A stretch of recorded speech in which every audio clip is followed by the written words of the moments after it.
Good evening, everyone. I'd like to welcome you to the Town of Penetanguishene Council meeting for Wednesday, March the 12th, 2025 at 7 p.m. Welcome. Glad to see everyone here with us this evening. We're going to start with Penetanguishene's land acknowledgement. Penetanguishene respectfully acknowledges that we are on the traditional and treaty territory of the Anishinaabe people and their ancestors, now known as the Williams Treaties First Nations territory. This includes the Chippewa Tri-Council, comprised of Bosley First Nation, Rama First Nation, and the Georgina Island First Nation. Alderville, Curve Lake, Hiawatha, and the Mississaugas of Scugog Island First Nations. Also once home of the Huron-Wendat and more recently the historic settlement of the Métis, Penetanguishene is now home to many Indigenous peoples. Penetanguishene is proud of its Indigenous name, and more importantly, that for thousands of years it has been and will continue to be an important homeland and gathering place for Indigenous people. We recognize that we are the stewards and caretakers of these lands and waters, and are responsible to ensure that our Mother the Earth is here for future generations. Again, welcome everyone. We're glad to have you here. Council, I'm going to ask if you can stand. And Councillor Roux, would you mind starting us off with a council commitment, please?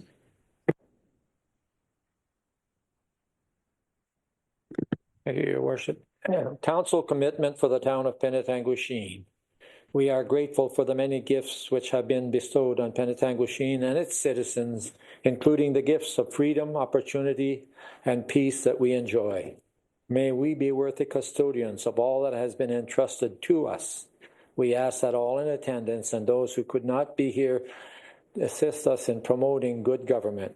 May our decisions as members of council be enlightened, and may we all be strengthened in our awareness of our duties and responsibilities. May we be granted the wisdom, knowledge, will, and understanding to preserve the good fortune of the town for the benefits of all and to make good laws and wise decisions. Thank you all for attending. Thank you very much, Councillor Roux. Councillor Merchant, please. Nous sommes reconnaissants des nombreuses grâces accordées à Penetanguishene et à ses citoyens, dont la liberté, les possibilités et la paix dont nous jouissons. Que nous soyons des intendants dignes de tout ce que nous a été et celles qui n'ont pas pu se présenter nous aident à promouvoir une bonne gouvernance. Que nos décisions à titre de membres du Conseil soient éclairées et que nous soyons tous renforcés à prendre conscience de nos devoirs et responsabilités. Que l'on nous accorde la sagesse, les connaissances, la volonté et la compréhension qui nous permettront de préserver la bonne fortune de la ville au bénéfice de toutes, ainsi que de faire de bonnes lois et prendre de sages décisions. Merci de votre présence. Thank you, Councillor Merchant. Brittany, if you don't mind playing the public service announcement, I appreciate that.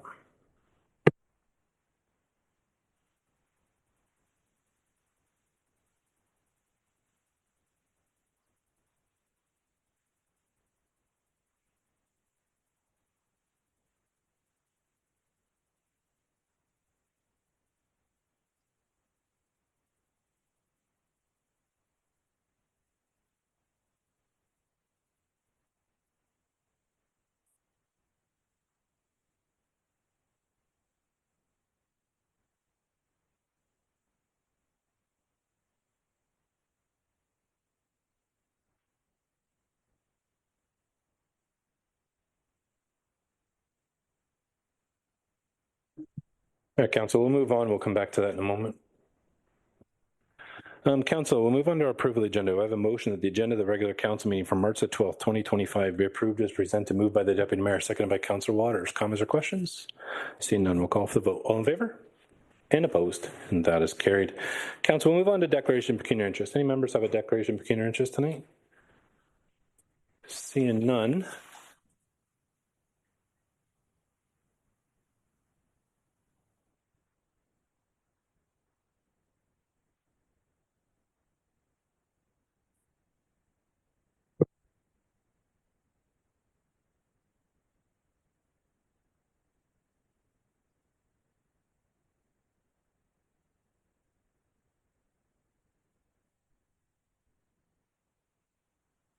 The washrooms. The washrooms are located just outside. Hello, and welcome to this evening's council meeting. Before we start, just a few messages. For those that require the washrooms are located just outside of council chambers. To the right, down the hall. Town Hall is protected by a single-source fire alarm system.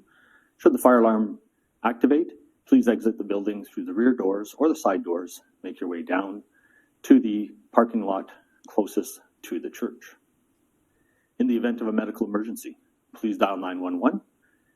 The address for Town Hall is number 10 Robert Street West in Penetanguishene.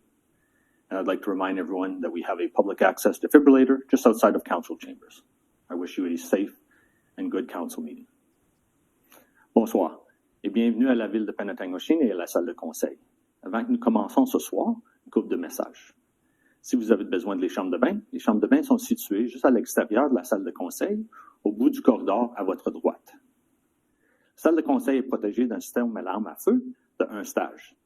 Si l'alarme à feu sonne, veuillez quitter la salle de conseil par les portes à l'arrière ou de côté et on se rejoint dans le stationnement près de l'église. En cas de problèmes médicaux, veuillez signaler le 911. L'adresse ici est le numéro 10 rue Robert-Ouest à Penetanguishene. Et je veux vous rappeler qu'il y a un défibrillateur public juste à l'extérieur de la caserne. Je vous souhaite une bonne soirée. Merci. Thank you.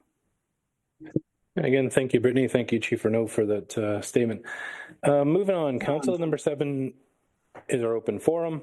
This is an opportunity for members of the public to address council on anything that's important to you. We ask that you register with Madam Clerk before that process. So if you have not registered and you would like to register, just make your way to Madam Clerk to register. Madam Clerk, has anyone registered for open forum this evening?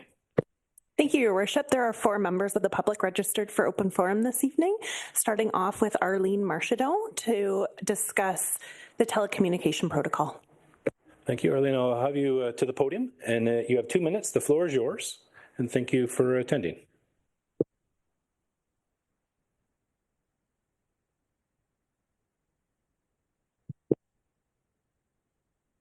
Glasses are broken, so unfortunately they're kind of weird. So I've never had a hard time coming and speaking with all of you because I've always felt you guys have our, not guys, but people have our best interests at heart, and that's actually pretty unique in a township that I've seen. So I spoke to my therapist today and I said, what is going on with society? It feels like everyone is wound up tighter than ever and full of anger. And he said it's the worst he's ever seen as a therapist for over 30 years. People right now are suffering more than ever from depression or sadness, aches, pains, from not just feeling like they can't get ahead. They're having to sell their luxury things for their children to go to sports. I would hate to see families having towers beside their homes and feeling even worse with what they're already suffering from. I heard a comment about a protocol that we can't make it too restrictive. And that makes me pause because I think under no circumstances should or would I would hope any of my town council members say that it's,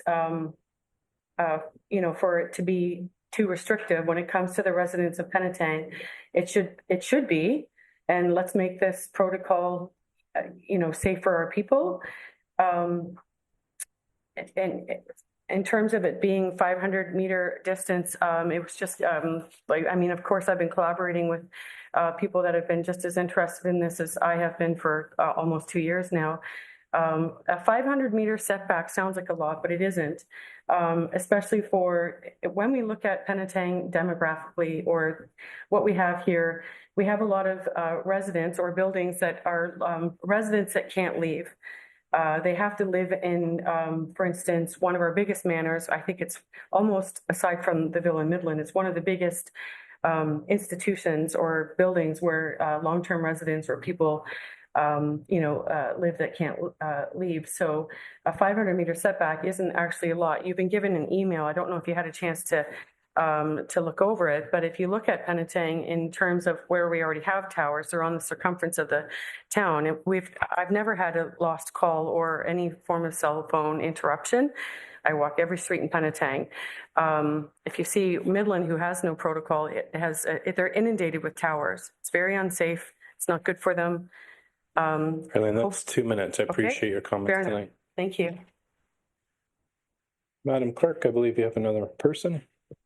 Next up is Connie Stewart to discuss the telecommunication protocol as well. Thank you, and welcome. And again, the mic will turn on automatically, and yeah, floor is yours. Okay, Mayor Rawson and council members, my name's Connie Stewart, and I would like to encourage you and council to vote for option number 2 of the cell tower protocol tonight. I would also ask that you give our group and town staff the full extent of the second quarter to further tweak the protocol to perfection. I would like to ask for a 500-meter setback for community-sensitive areas, as a 500-meter setback in Penetanguishene would also, is doable, and it already exists in the majority of the town. I would also like to take this opportunity to thank Ms. Beatty and her staff for their hard work, and I think that's it. Anyway, thank you. Thank you very much for your comments this evening. Madam Clerk. Next up is Irene Lau to discuss the same matter. Thank you and welcome. Thank you, councillors, for these opportunity for 2 minutes. Thank you, Ms. Andrea Betty, for the protocol that has been greatly improved from the first one. We did receive it Friday afternoon, so we've been kind of scrambling to make sure that we understand everything and would like to put forth our suggestions to make some tweaks. The very first one that we sent out to the councillors was about the actual terms on the protocol should include antennas, because antennas are being used as monopoles, and the telecommunication systems are being put into antennas, so nobody knows. They hide them as flagpoles and everything else, but that still, don't kid yourself, it's still emitting radiation.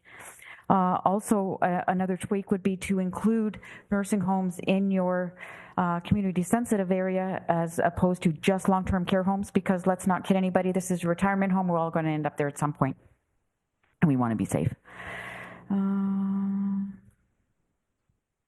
That's it. We would just like to ask you to vote for option 2 to just give these tweaks some consideration. We also submitted to council 6 questions or 5 questions that we don't have any answers to. So perhaps somebody could set aside some time to answer those 5 questions that we had some concerns about. So I don't know.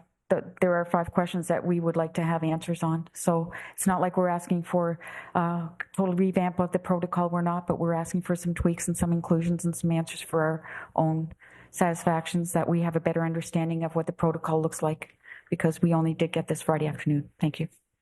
Thank you very much. Madam Clerk. Next up is Peter Chalkley to discuss the Ukraine.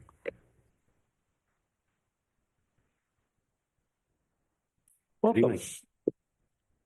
My name is Peter Chalkley. I live on Beck Boulevard. Happy to have retired here 8 years ago.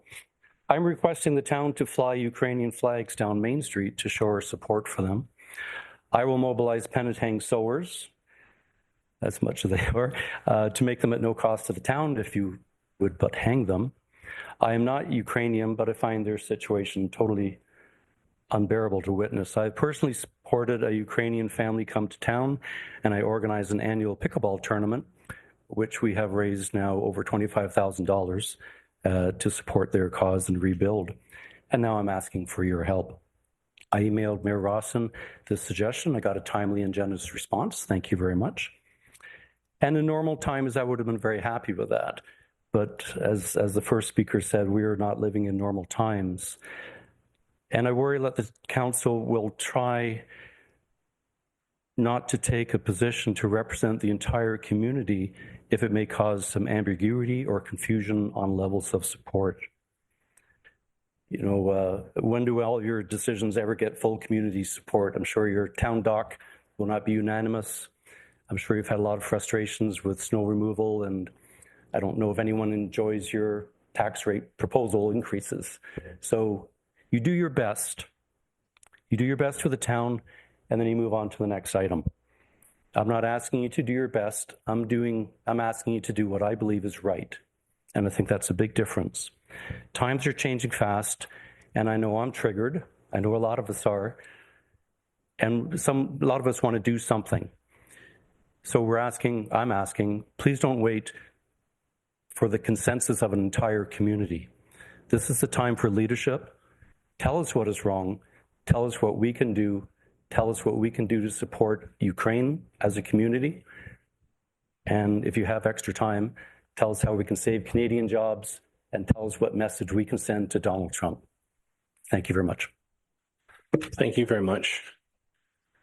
Madam Clerk, I believe that was the 4 members that you had this evening. Okay. Do any of the members wish to address council on any matters? Brittany, is there anyone online that wishes to address council on open forum this evening? No. I'm just going to maybe bring a question, if I can, maybe to our Director of Transportation, Public Works, Brian Murray.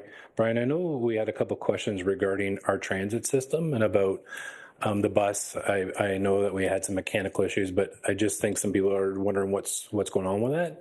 Would you be able to just shed a little bit of light about the transit scenario? And the second question, if I can, I know there's been some media information about decisions Midland has made. I've confirmed that this council's made no decisions, but if you don't mind just sharing what that is as well, I'd appreciate that. Thank you, Your Worship. I'll address the first question.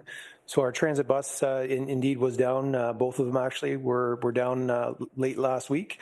Our transit provider, the town of Midland, made all efforts to get the transit buses back up and running as soon as possible. We do have 2 transit buses, so we do have a spare bus. Unfortunately, both went down at the same time. Also, we have the ability to use their spare bus, and it was also down at the same time. So it was unfortunate that all 3 of them were down as well. So we're not expecting that to be a trend going forward, but we're working with our provider in Midland to ensure that our transit service is reliable moving forward. The second item, in terms of the transit rates and the changes to the transit fare structure that Midland approved at their last council meeting, I believe at the end of February, we will also be bringing forward a report to council for their consideration in April to outline transit fare changes and increases. Also to present the changes that were presented to council and approved by Midland's council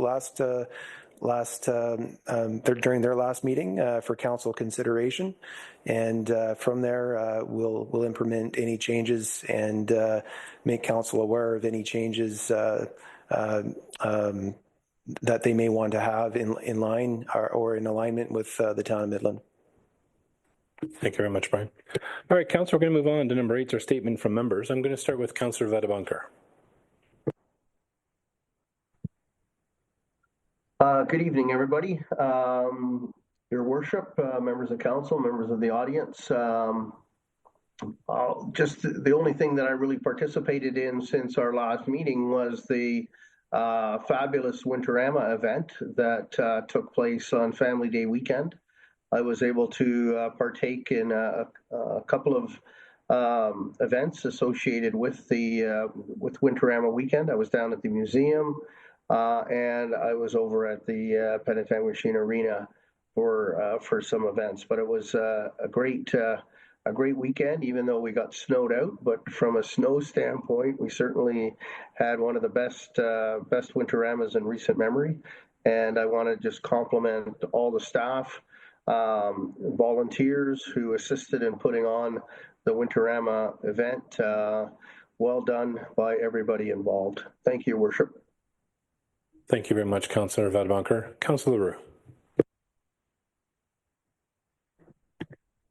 Thank you, Your Worship. I also attended a number of events on Winterama, and I know for a fact, other than the weather, it was a great weekend. February the 25th, I attended the dedicated municipal staff members' years of service to our town. And on the 20th, I attended a public meeting in regards to skate park to the skate park. Thank you, Councillor Roux. Councillor Marshall. Thank you, Your Worship. Good evening, everybody. Just a few things for myself. I had the honor of being a judge for the Effective Speaking contest that the Penetanguishene Lions Club put on annually. It's great to see young speakers get up and provide 3 to 5 minutes on local and relevant topics. They did a really great job, so it was an honor to be there as part of that presentation. Again, kudos with regards to Winterama. Participated that day in lots of different events as well. Lots of great feedback in the community, and everybody found parking spaces. I think that was an important thing, and it was brought to my attention. The other thing, too, is I did have an opportunity to participate at the Women's Day event that was hosted by the Southern Georgian Bay Chamber of Commerce for our community, and members, females from throughout the both Tiny Township, Penetanguishene, Midland were recognized, and were from different leaders, women leaders in the community. So that was a really great event, and had the opportunity to participate in that. And also just coming back with your worship as well, we attended and celebrated 25 years for the Huronia Community Foundation, and so that was really great to recognize the amount of funding that's gone into our community for not-for-profits, and how we have also benefited from a community from their great work. So thank you for that. Thank you. Deputy Mayor. Thank you, Your Worship. Mine are very similar. We participated in the Winterama Parade. You and Councillor Waters and myself, we were in a number of events.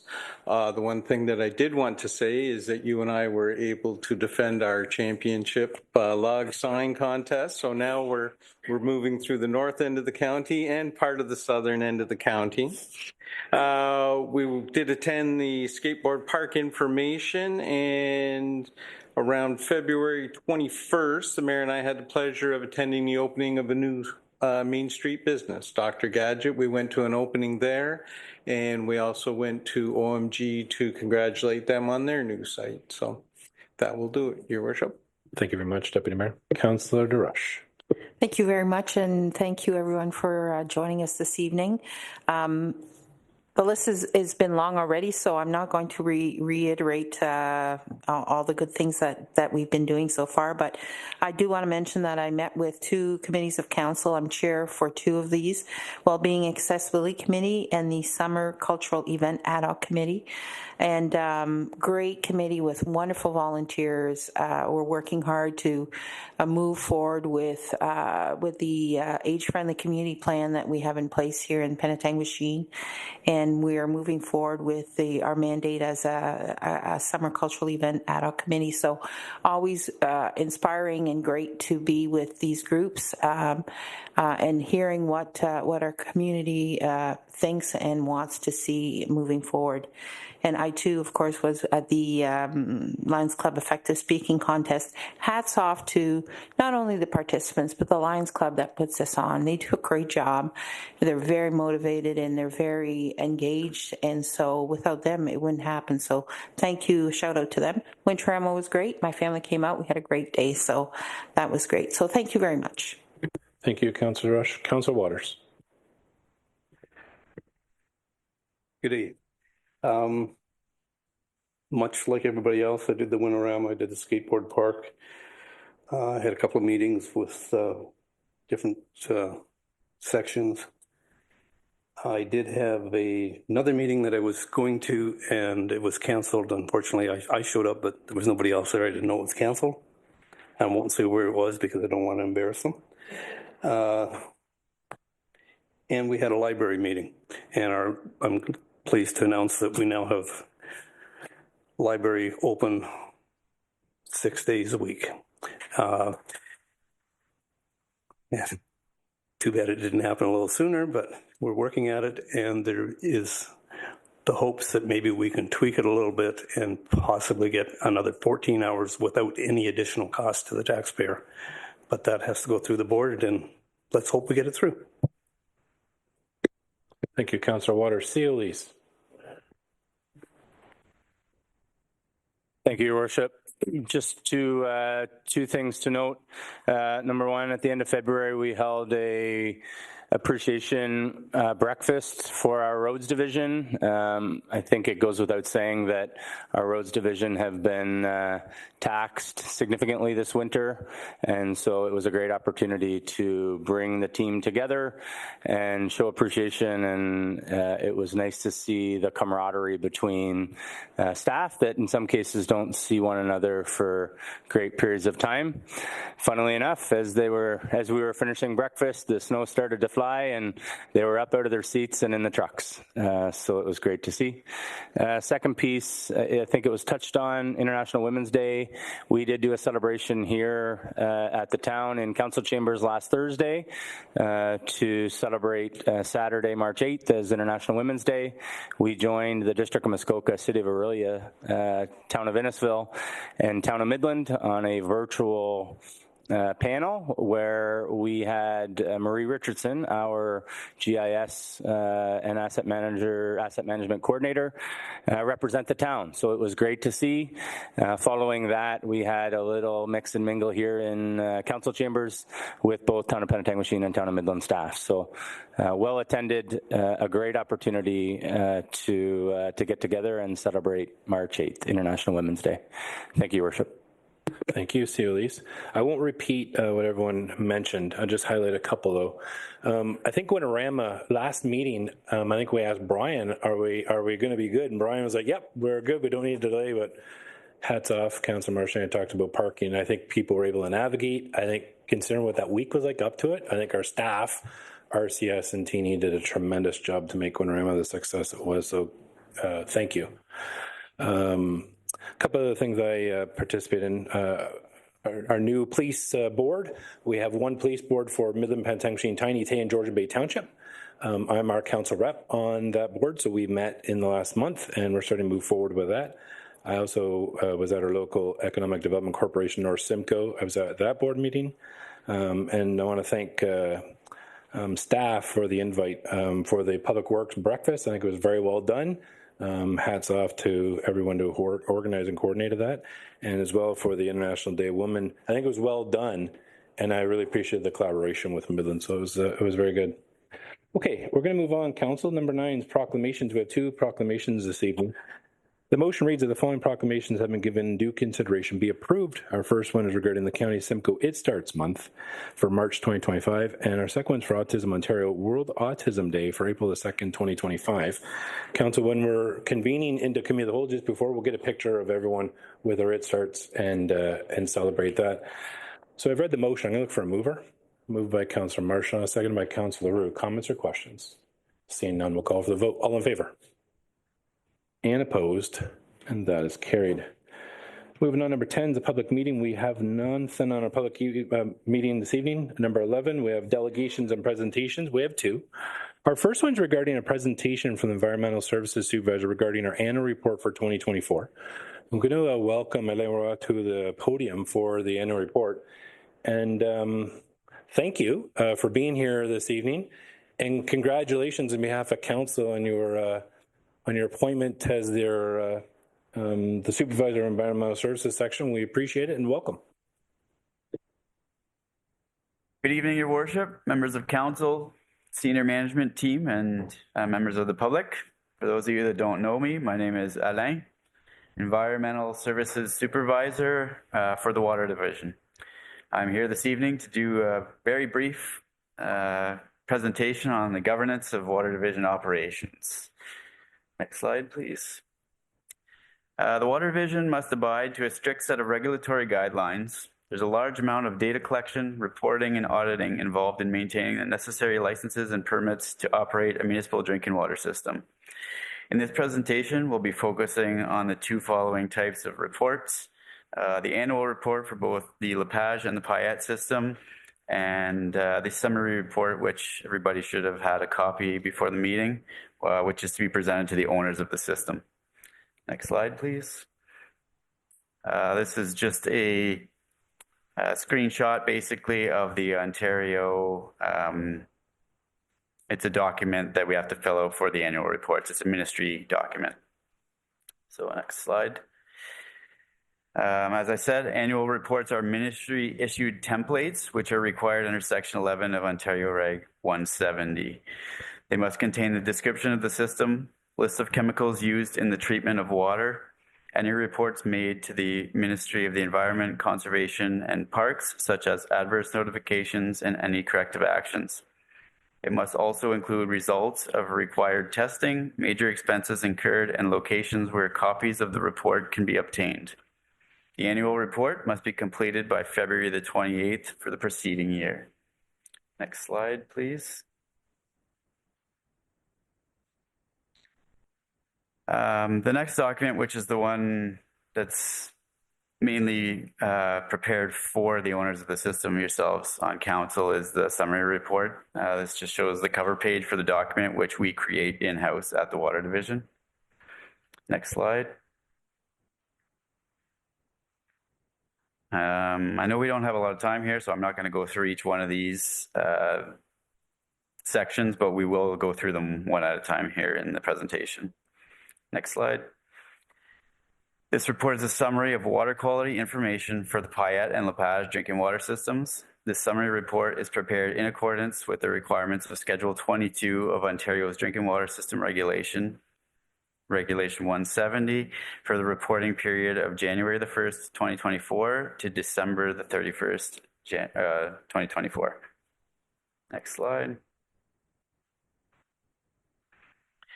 The owner of a drinking water system shall ensure that no later than March 31st of each year after 2003, a report is prepared in accordance with subsections 2 and 3 for the preceding calendar year and is given to, in the case of a drinking water system owned by a municipality, the members of municipal council. The report must list the requirements of the Act, the regulation, the system approval, drinking water works permit, municipal drinking water license, and any other applicable to the system that were not met at any time during the period covered by the report. The report must also refer to in clause A that anything that was not met, specify the duration of the failure and the measures that were taken to correct that failure. The report must also include the following information for the purpose of enabling the owner of the system to assess the rated capability of their system to meet existing and planned uses for the system. A summary of the quantities and flow rates of water supplied during the period covered by the report, including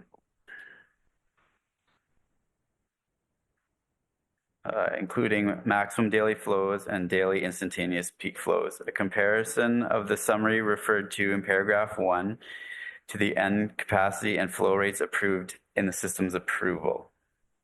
Next slide.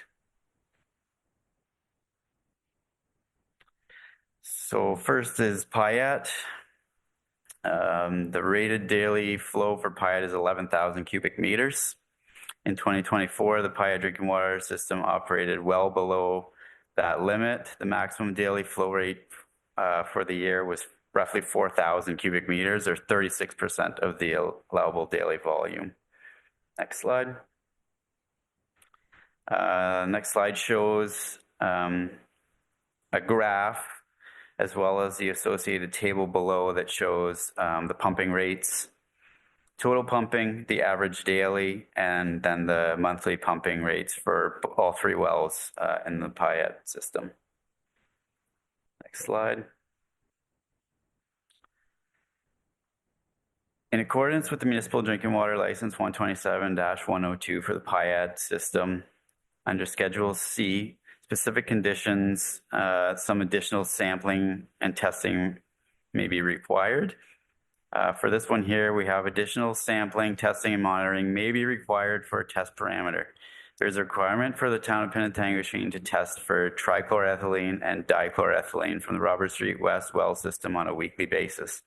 These tests for trichloroethylene and dichloroethylene at the point of entrance to the distribution system. However, as most of you know, the Robert Street West well system is not physically connected to the Payette drinking water systems, so these tests are not required at this point. I will just add to that we are still currently doing quarterly testing on those Robert Street wells for trichloroethylene. to coincide with the project that we have going on there for the secondary source. Next slide. Rated capacity at Lepage, a very small system with the maximum daily volume of 229 cubic meters. In 2024, we were well below that. Again, the daily maximum flow was 42 cubic meters, or 18% of the allowable daily volume on that system. Next slide. This shows the graph again, and the associated table for the pumping rates for the Lepage system. Again, it shows the total pumping, the average daily pump rates, and then wells 1 and 2 pumping rates. Next slide. Any system failures or corrective actions? The Ministry of the Environment conducted an inspection of the Payette drinking water system on the 1st of May. The inspection report indicated no non-compliance or no non-conformities within the past year. The 2024 final inspection rating record for the Payette drinking water system was 100%. Next slide, please. And then same thing for the Lepage system. The ministry conducted their inspection on the 14th of May. There were no non-compliance or non-conformities within the past year, and the final inspection rating for the Lepage drinking water system was 100%. Next slide. This is the non-compliance with the Act or regulations. We have one here, which is for the Payette system, and it's for sodium. This is something that's legislated on a 5-year rotation, sodium sampling, and the objective is 20 milligrams per liter. Unfortunately, we are slightly over that at 22.5 milligrams per liter, so it was reportable to the ministry. And the resolution was to just keep monitoring and testing for sodium, which we do, and to try and minimize the use of well number 1, which is the big contributor for the sodium. Next slide. This is a really nice aerial shot of our town as well as our Payette well field with our 2 reservoirs there. Next slide. So the Payette system descriptions. The town of Penetang Payette system is owned by the Corporation of the Town of Penetanguishene and is operated by the Water Division. It's a groundwater system with its main pumping station located at 64 Payette Drive, which is the aerial shot that we were just looking at. The system provides gas chlorine as primary and secondary disinfection for treatment, as well as sodium hypochlorite as an emergency backup, and presently serves a population of approximately 2,900 residents and 251 ICI multi-residential properties. The system is supplied by 3 groundwater wells, which pump into standpipes at Payette. Water is supplied by gravity from the standpipes to the lower zone and is also pumped via booster pumps 1 and 2 to the elevated tank on Centennial Drive, which supplies the upper zone with pressure. There are 4 pressure zones in Penetang Payette system: upper zone, lower zone, Gilwood zone, and the Belil zone. Next slide. This is a picture of the Lepage pump house, a very small system, but as you can see, we take great pride in trying to keep all of our stations looking really nice because public perception is a big part of water. Next slide, please. This is just a brief description of the Lepage system. The Lepage water system is also a groundwater system located at 45 Lepage Drive in Penetanguishene. The system provides disinfection for treatment, again with sodium hypochlorite, and presently serves a population of approximately 62 people or 22 residential units. There are 2 wells that supply water from to the distribution system. They are activated based on a pressure system. Lepage has 6 bladder-type hydropneumatic pressure tanks, which are used to maintain system pressure between the well cycles. We have 2 peristaltic chlorine pumps, which alternate duties, and we inject a diluted hypochlorite solution.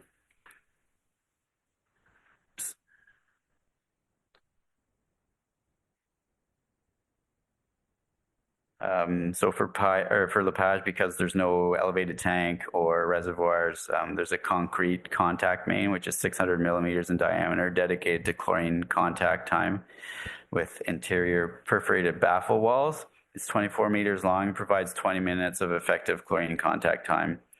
And we also have continuous online monitoring of those chlorine residuals. Next slide, please. I just put this in just because I wanted to show these are a list of the permits and licenses that we have to maintain. And this year, for whatever reason, it just so happens that 5 of those permits and licenses are expiring and need to be renewed. So we're going to be pretty busy this year. Next slide. And that's just a picture of our elevated tank in Payette. That ends my presentation. So if anybody has any questions. Thank you very much. I appreciate that. Council, anybody have any questions or comments for Alain this evening? Seeing none, thank you very much for the presentation this evening. Thank you. Thank you.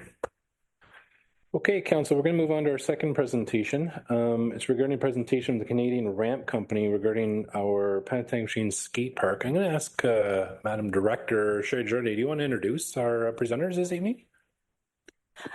Sure, happy to. Thank you, Your Worship. So this presentation is coming to Council in follow-up to a public information center we did, as our chair of RCS noted earlier this evening on February 20th. So Graham and Cody they've come to do an assessment of our existing skate park, and they came and collected information from our residents at our public information center, and they also looked at the results of a survey that we had released in the public. So they're here today to present to Council and the public and staff what they see as our options moving forward. So thank you, gentlemen. Thank you, Sherry. Welcome. The floor is yours, and we have 10 minutes for your presentation. The floor is yours. Thank you very much, Mayor. Welcome everybody on Council, Mayor, and the community at large. My name is Graham Cook. I'm with Canadian Ramp Company. I've been in the action sports space in recreation for about 14 years. I've been chatting with Sherry over the last little while here, and she asked us to kind of come out and give a kind of heads up on your action sports amenities and what we are seeing in other communities and how that is reflective to your community yourself. So I'm going to start the slideshow. I guess you have it, so I don't have to share. I don't have to share my screen. So perfect. I'll just direct you as we go through. So the first slide here is taking a quick peek at your existing action sports facilities. The first facility on the left is a pump track that was just put into your community within the last few years. It's a great amenity to have. It is actually one of the fastest or the most requested and fastest growing amenities in North America when it comes to recreation, close second to pickleball. On the right is your existing skate park. Has had a ton of good use, as you can see. It's got an awesome location. It's by the water. It's obviously been used over the course of a few decades. Yeah, the location is bar none. That's phenomenal. Next slide, please. In the existing skate park, there are a couple things that we were able to identify. Obviously, in any sport or any business or any group, as time goes on, things change and the needs of the user groups change quite significantly. When this skate park was put in a few decades ago, it was probably very well received by your community and very well used. And you can tell by the shape it's in that it was very well used in your community and loved. A couple of things that I noticed right away about the skate park when we did our look at it was that a lot of the ramps are very steep, and that can be a little bit more difficult for beginners and intermediate users to use. And it kind of has a little bit of a slope down towards the water, which works good, I guess, for drainage in the park. But those were just two things right off the top. And it also has a very north north-south flow on it, which was very common in those days for any skate park that was designed. Next slide, please. A few flaws that we did determine in the skate park, which is not uncommon with a skate park this age. As mentioned at the beginning, everything grows and adapts, and skateboarding and scootering are exactly in that realm, and they do the same thing. It's an older design, a well-loved design, unfortunately isn't very beginner friendly. As mentioned, there are a lot of steep ramps, quarter pipes, bank ramps, pyramids. That can be a little tricky for beginner users and maybe even some smaller kids or anybody who might want to try to take up the sport. It doesn't flow very well. As mentioned, it's very north-south flowy, and that was very, very common in those days. And now we're looking more like a circular flow or just different lines where multiple users can use the park at the same time. They're not constantly waiting for somebody to finish their line or their run or their trick before they can move on and make use of that same feature. So in today's designs, there's lots of different features, lots of different areas so that can accommodate a lot of different users at the same time. There isn't a lot of room for progression. A lot of the rails are a little higher. The hubble ledges on the edge of the stair sets are really high and bold. The ramps are extremely steep. There was some water pooling at the park when we went, but as you can see from the pictures, it was also kind of a dreary day. And there was some cracking in the concrete. Nothing that is immediately dangerous or anything like that. Concrete cracks, that happens, and with a skate park this age, it's expected to see some of those cracks form. Next slide, please. Thank you. So after talking with Sherry, and as mentioned, got some engagement from the community with some information from some surveys that we handled out, as well as some feedback directly from some community members. The location, as mentioned, is phenomenal. And we went out, checked out the site, kind of took a picture, and our suggestion, and we'll walk through a bunch of things as we go through the next couple slides, because there's multiple options in every scenario, is to propose a phased-in update that would be able to be phased in and also cater to all user groups. So without having to turn around and break the bank right away on updating or replacing the existing facility, you would be able to still make use of that existing facility and maybe do something that's a little bit less expensive in a modular system until more fundraising and decision-making processes come into place, that then you could very easily tie in a brand new concrete pour-in-place skate park into that existing modular equipment. And that is similar to the design you see on the left there. Our proposed location would be actually right next to the skate park you have. There's an area there. Again, this is all based on very minimal information from your community or what plans you may have for that park or anything else. We were just asked to come out and put some things together, and this is kind of what made the most sense from what we looked at. We're not promising anything, and obviously there would have to be a lot more engagement considered before you consider a location. Next slide, please. Phase one modular, as I said, kind of makes a lot of sense. It's something that you're able to do for a lower price point that would still serve your community of skateboarders, scooters, and bikers who came out in droves to answer the survey and also in the meeting to give us their feedback. Modular systems have a lot of advantages because they are modular, so they can very easily be replaced, relocated, reconfigured if need be, added onto, moved to a different park in the community. If you decided to do a really large, massive, just concrete area, you could kind of break up the existing pieces into little skate spots around the community. So then you're serving people not in just one location, but many. The equipment that we're looking at right here, and these are just some sample designs, is our municipality favorite maintenance-free Pro Series equipment. It is a full steel system, and it has a 20-year warranty. We have this equipment in hundreds of communities across the country and parks that are well past that 20-year line that still go very strong. As the one thing about a modular equipment is that you would need some sort of pad to place this on in the first place. Obviously, concrete would be the preferred option, especially if you're going to be considering doing a hybrid option. That would flow very seamlessly in with the new concrete park that might be planned for a later phase.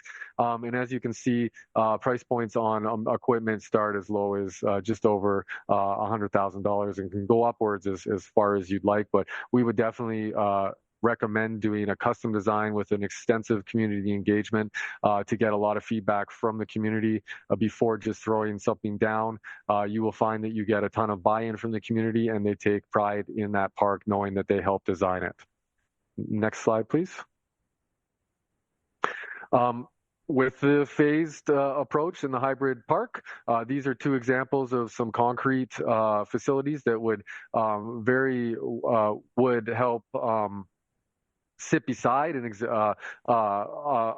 phased modular phase one. This could be a phase two that would complement that very well. Obviously, we create some concrete pathways interlocking both of the parks together so they can be flowed in and out of. Both of these designs show a mix of transition and of street. When I say transition, I mean flowy, bowly kind of ramps, and streets is very much those rails, those manual pads, those ledges, and those stair sets that you see. And that kind of hits both types of user groups, whether you're a skateboarder or a scooter, or whether you like to ride inline skates or BMX. It kind of has a little bit for everybody. One other suggestion that we definitely have in that design process is doing ramps that are at 3 feet high, as well as some ramps that are at 4 and 5. Those 3-foot ramps really help for progression and allow those beginners to start on something that isn't as intimidating. The cost estimate on something like this could be between, depending on design, anywhere between $300,000 and $500,000. So that would be a phase two, obviously with the next phase. And that, no, absolutely. Next slide, please. And then that kind of brings us back to this hybrid flow. And so these are two separate options of hybrid designs that have been done. The one that you see the real picture of, that's actually in Morden, Manitoba. And then the one on the side is a conceptual design. But as you can see, you can very easily integrate the modular equipment, which is a little less expensive and helps bridge that gap while you gain interest in the community, whether it's something that is interesting to them to create a new facility, as well as allow you to do programming and help fundraise and stuff like that. And we can go kind of really wide, like the one on the first, or kind of more of a flowy pathway, one into the next on the right. And the combination of these two together, turnkey, you're in around that 600 to 700 range, and you can go much higher if you wish, obviously. Next slide, please. Another option, instead of doing a hybrid option, which would kind of give you that bridge the gap, what we did hear from a lot of your community members is they did feel like there was an immediate need to have something fresh and new, but maybe that doesn't align with the council and with budgeting and all that kind of stuff. So if you were to hold that back and decide that, hey, you know what, we're going to go down a few years and we just want to invest a larger amount, but just do a larger concrete park in that location or another one, you'd be looking at some of these types of designs. Again, would want to do a design service and engage with the community and be able to create something that's really cool and customized to Penetanguishene. Take out maybe some things that really make your community shine and try to implement different features or even create custom features that would really accentuate that in your community. Of these three designs, as you can see, there is a mix of all different rider types. So there's a couple bowls in there for that flowy design, as I mentioned before, as well as a lot of street obstacles and a lot of stuff that can be used not only by beginner riders, but also advanced riders. This would be the most expensive option. It would probably take the most time, not only from a construction standpoint, but also to get community buy-in and to create. Geotechs are required, topos are required, obviously design, construction documents, all of that, but still would be a jewel in the community and in the surrounding communities, really, for user groups from all over. And you would end up with, skating, biking, and scooter tourism. People would be coming to your community in the summertime to ride the skate park, and in turn, obviously, using a commerce and business that is in Penetanguishene. Next slide, please. So here's an example of kind of another hybrid concept. This is actually one that we built similar. We built the modular system about 2015, and now this community is wanting to expand, and they've finally been able to get the approval and get the funding. So we have proposed the concrete, which flows really well in with the modular equipment, essentially giving you your hybrid park, your destination, amazing skate action sports park over the course of a decade, but at least there was something at the beginning for the user groups to use. That also allowed council and the community to really gauge the interest in the sport. And once that skate park was full every weekend during the summer and throughout the year, there was obviously a need that was recognized by the leaders in the community to expand the park and move into that second phase, which is the concrete phase. I tried to be quick. I know I only had 10 minutes. I do apologize. I talk really fast, but I would welcome any questions or comments if anybody has any at this point in time. Thank you so much for your presentation. Any members of council have any comments or questions? All right, seeing none. Thank you so much for your presentation tonight. I know it's on our committee of the whole agenda for further discussion later, but thanks for being here with us tonight. It's my pleasure. Thank you. I wish you all the best and have a great evening. Thank you. Council, we'll move on. Number 12 is our adoption minutes not already confirmed. We have a motion that reads that the following minutes of council meetings be confirmed and adopted as circulated. We have for special council February the 12th, 2025 and council for February the 12th, 2025. Moved by Councillor Waters, second by Councillor Marchand. Comments and questions? Seeing none, we'll call for the vote. All in favor? And opposed? That is carried. Yeah. All right, moving on. 13, consent agenda. We have nothing. 14 is matters for consideration. We have a few things this evening. 14A, regarding our drinking water system summary report, which we had the presentation a few minutes. Before I read the motion, does anybody have any comments or questions? Seeing none, we have a motion that reads that the 2024 drinking water system summary report be approved as presented. Moved by Councillor LaRue, second by Councillor Vatabankar. Call for the vote. All in favor? And opposed? And that is carried. 14B is regarding Harbor Point subdivision phase 4 initial acceptance of the surface works. Before I read the motion, any comments or questions by members of council?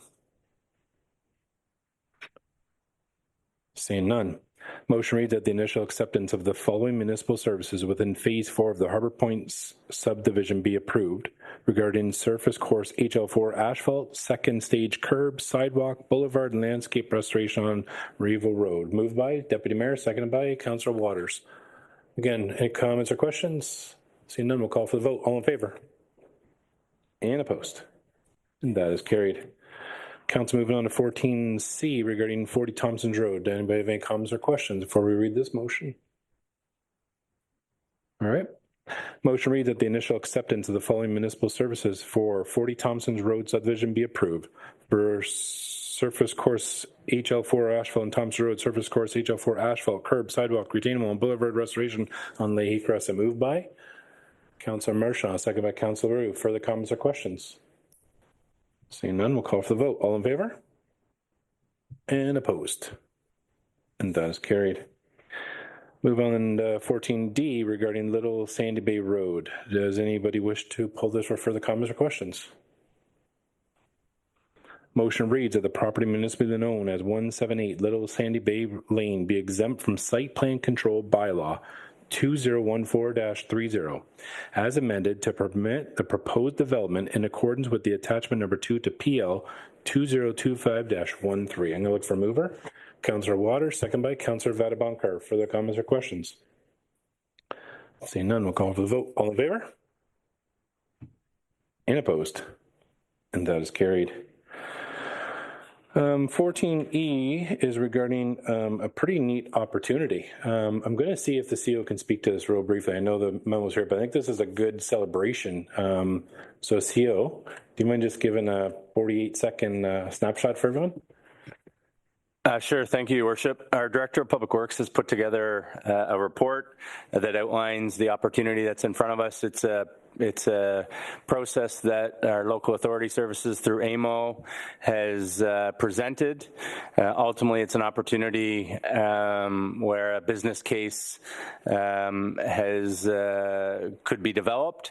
They're looking for interested municipalities to step forward and really sit on the staff committee as they work towards building that business case for the potential of creating a joint municipal services corporation as it relates to water and wastewater. And there's lots of good information included within the report. And really, at the end of the day, the goal here is to improve the level of service, increase capital financing opportunities, while still protecting the service that's so important to the community, being water and wastewater delivery. So really, as the Director of Public Works, Brian Murray, has outlined, really an opportunity to participate. It doesn't commit us, it doesn't tie us moving forward. It provides us a seat at the table, and there'll be future opportunity should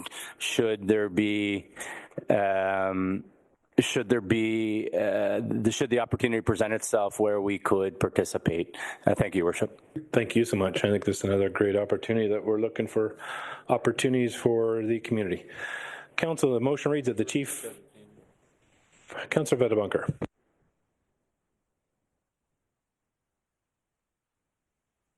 Thank you, Your Worship. We had an extensive conversation about this item at section earlier this week,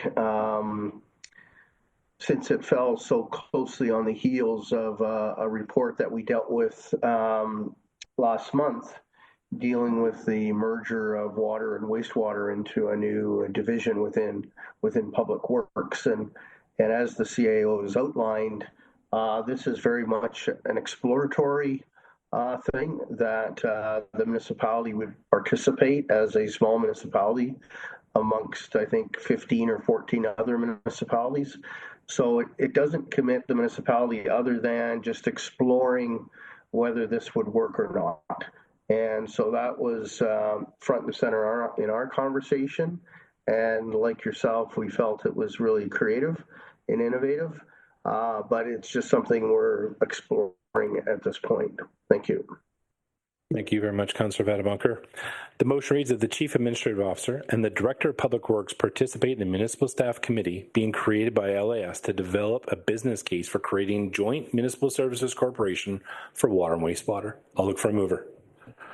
Councillor Vedabunker, second by Deputy Mayor. Further comments or questions? Seeing none, we'll call for the vote. All in favor? And opposed? That is carried. I'm a little delayed with my calling because it's a little delayed on Zoom, just if everyone's wondering.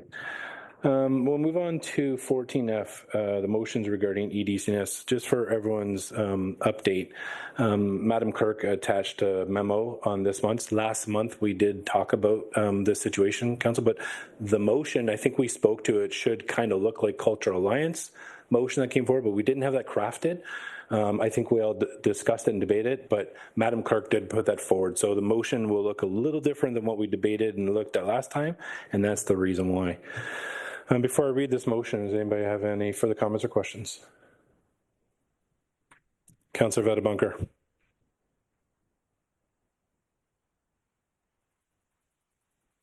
Thank you, Your Worship.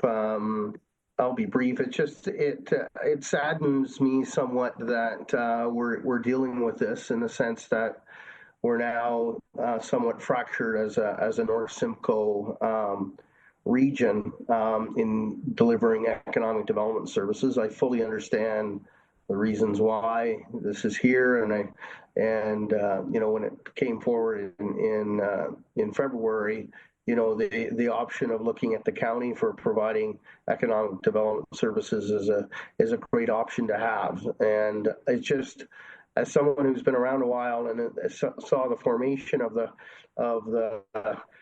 four municipalities working collaboratively on economic development issues, and now to see it come apart, it just saddens me a bit. So, thank you. Thank you, Councillor Vedabunker. Any other members?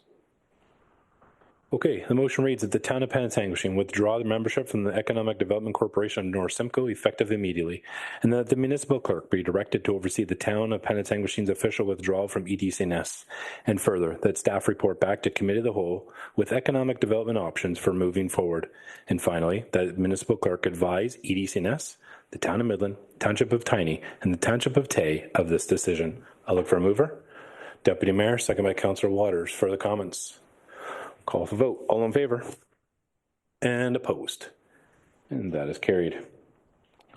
14G is regarding our library board appointment. We did recently have a resignation from that board, so we have a new appointment council, and that's Jill Sanema be appointed to the Penetangishene Library Board effective immediately. I'll look for a mover.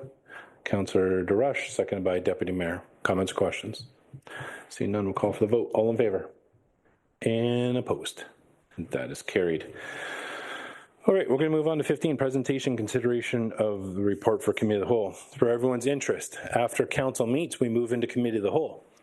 So the Committee of the Whole report that we discussed last month in February will come forward tonight, where council has an opportunity to look at the matters, vote them in favor, change them, edit them, but that's what's going to happen now. So we're going to talk about what we discussed last month. And I'm going to look to each of the chairs to present the reports from last month. We're going to start with Transportation Environmental Services section. I'm going to ask Councillor Vadabunker, please. Thank you, Worship. The February 12th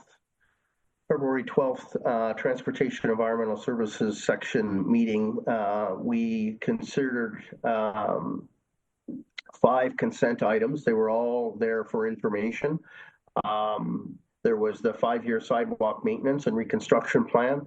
There was the 5-year preventative road maintenance plan, the 5-year stormwater maintenance plan, the 5-year sanitary sewer maintenance plan, and last but not least, there was the Midland Penetangishene Transit Ridership Quarterly Update. So the 4 plans help Transportation Environmental Services with their planning from year to year.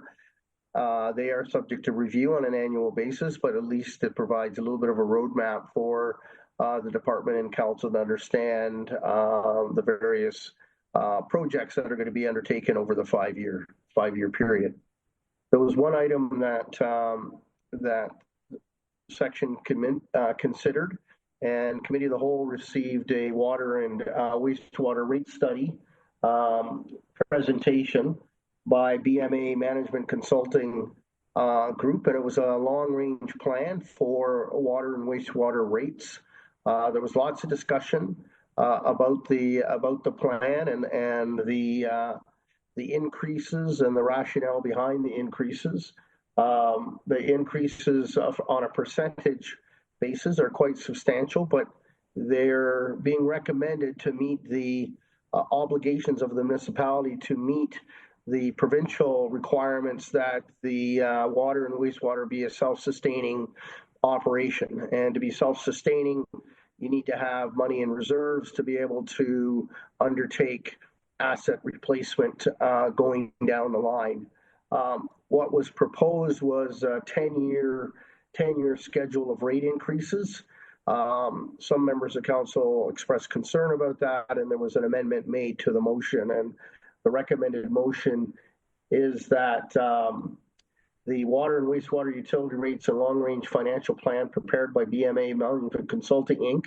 in accordance with OREG 45307 be adopted, that the 2025 water and wastewater rates as outlined in the financial plan be approved as presented and take effect on January 1st, 2025, and that further the long-range financial plan and water and wastewater rates be reviewed again in 2027 before implementing any recommended rate increases in 2028, and finally that staff be directed to bring forward a bylaw for council approval. We have 2 referrals on the referral list. There were nothing taken off and nothing added, Your Worship. So on behalf of the Transportation Environmental Services section, I recommend that the recommended actions as outlined in this report be approved, and I so move. And I believe the Vice Chair is going to second. Thank you, Your Worship. Thank you so much, Councillor Vadabunker, and it's duly moved by the Deputy Mayor. Council, anybody wish to pull in for further comments or discussion? Seeing none, we'll call for the vote. All in favor? Can we all just put it, because and opposed, and that is carried. Thank you. We'll move on to Councillor Leroux for recreation, please. Thank you, Your Worship. On Committee of the Whole for February 12th, 25, Recreation and Community Services dealt with 2 items.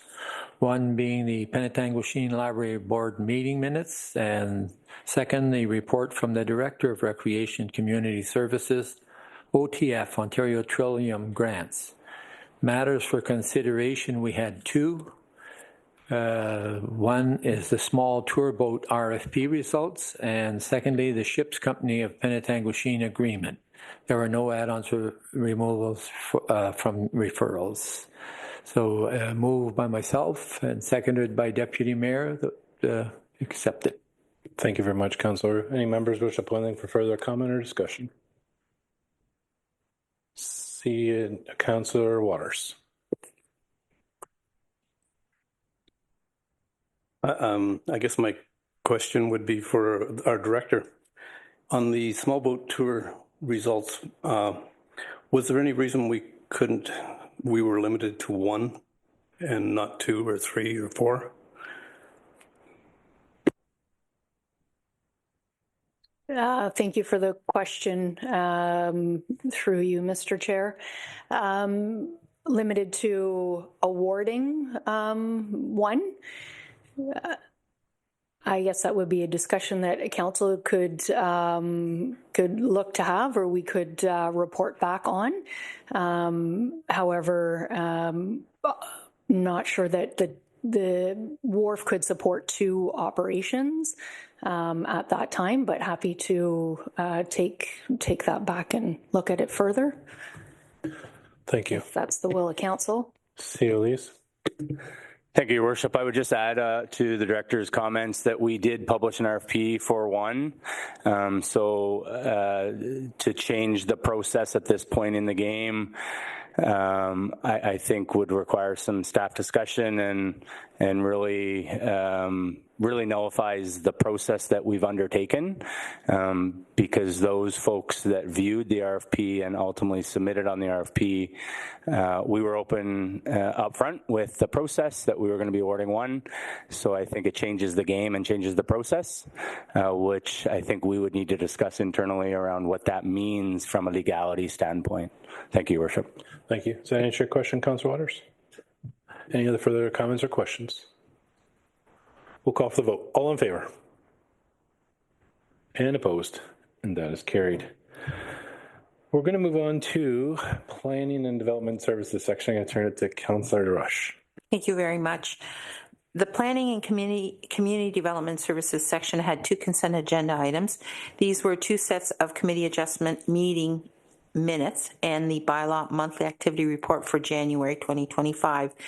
The section had three matters for consideration. The first was to serve notice of intention to designate 9 properties pursuant to Section 29 of the Ontario Heritage Act. The second was the results of the public meeting at the zoning bylaw amendment for 65 Nettleton Drive. The last was an update to the parking strategy recommendations, and there was quite a bit of discussion regarding this matter. The consolidation of the town dock parking area into one area sufficient for 53 boat trailer parking spaces and 109 passenger vehicle parking spaces was defeated. Staff was directed to operationalize any recommendations regarding line painting and signage to improve parking downtown with existing budgets. Staff was also directed to seek public input through a public information session on proposed changes. And finally, staff was asked to report back on establishing a parking permit system for Penetanguishene. As the chair of the Planning and Community Development Services section, I move the motion, seconded by the Vice Chair, Councillor Waters, that the recommendations contained within the Committee of the Whole report related to the Planning Development Service section be approved. Thank you very much, Councillor DeRush. Before I call the vote, does anybody want to pull anything for further comments or discussion? Okay, I will. 8C3 is the update regarding the parking strategy recommendation. So if everyone's good, we'll pull that one out for separate discussion. Madam Chair, you've moved, and the Vice second on the remaining items. So we'll vote on the remaining items, and then we'll look at this item in separate. So barring the parking, are there any further comments or questions? Okay, seeing none, we'll call for the vote. All in favor? And opposed? And that is carried. Okay, I'll start us off. Council, I think one thing that the defeated motion that Councillor DeRush brought up was we're left in a spot right now where we're not given a lot of clarity on what's the move forward for Town Dock. And it was parsed together, but there was a motion that brought forward, and that was defeated. And I think what we need to do is think about how do we as a council want to move forward. I've done a lot of thinking about this over the last month, and I think that's the beautiful thing of having committee of the whole and coming back to council a month later. I've had an opportunity to talk with some members of council, and in the past I've talked to some members of the committee, and I've talked to staff, and I just want to look at some facts. So we've been talking about, we'll call it the parking and the Town Dock strategy, coming on 6 years. We've had multiple engagements with committee and public over that time. The previous Town Dock Advisory Committee met 7 times. This Town Dock Advisory Committee met 4 times. Council, this council, or previous council, or committee of the whole has met 4 times. We've met with public for feedback 5 times. So I think there's been a lot of engagement, and I'm all for engaging the public. I think we need to. And last month we talked about doing a pick. And I think involving the community is an important thing to do.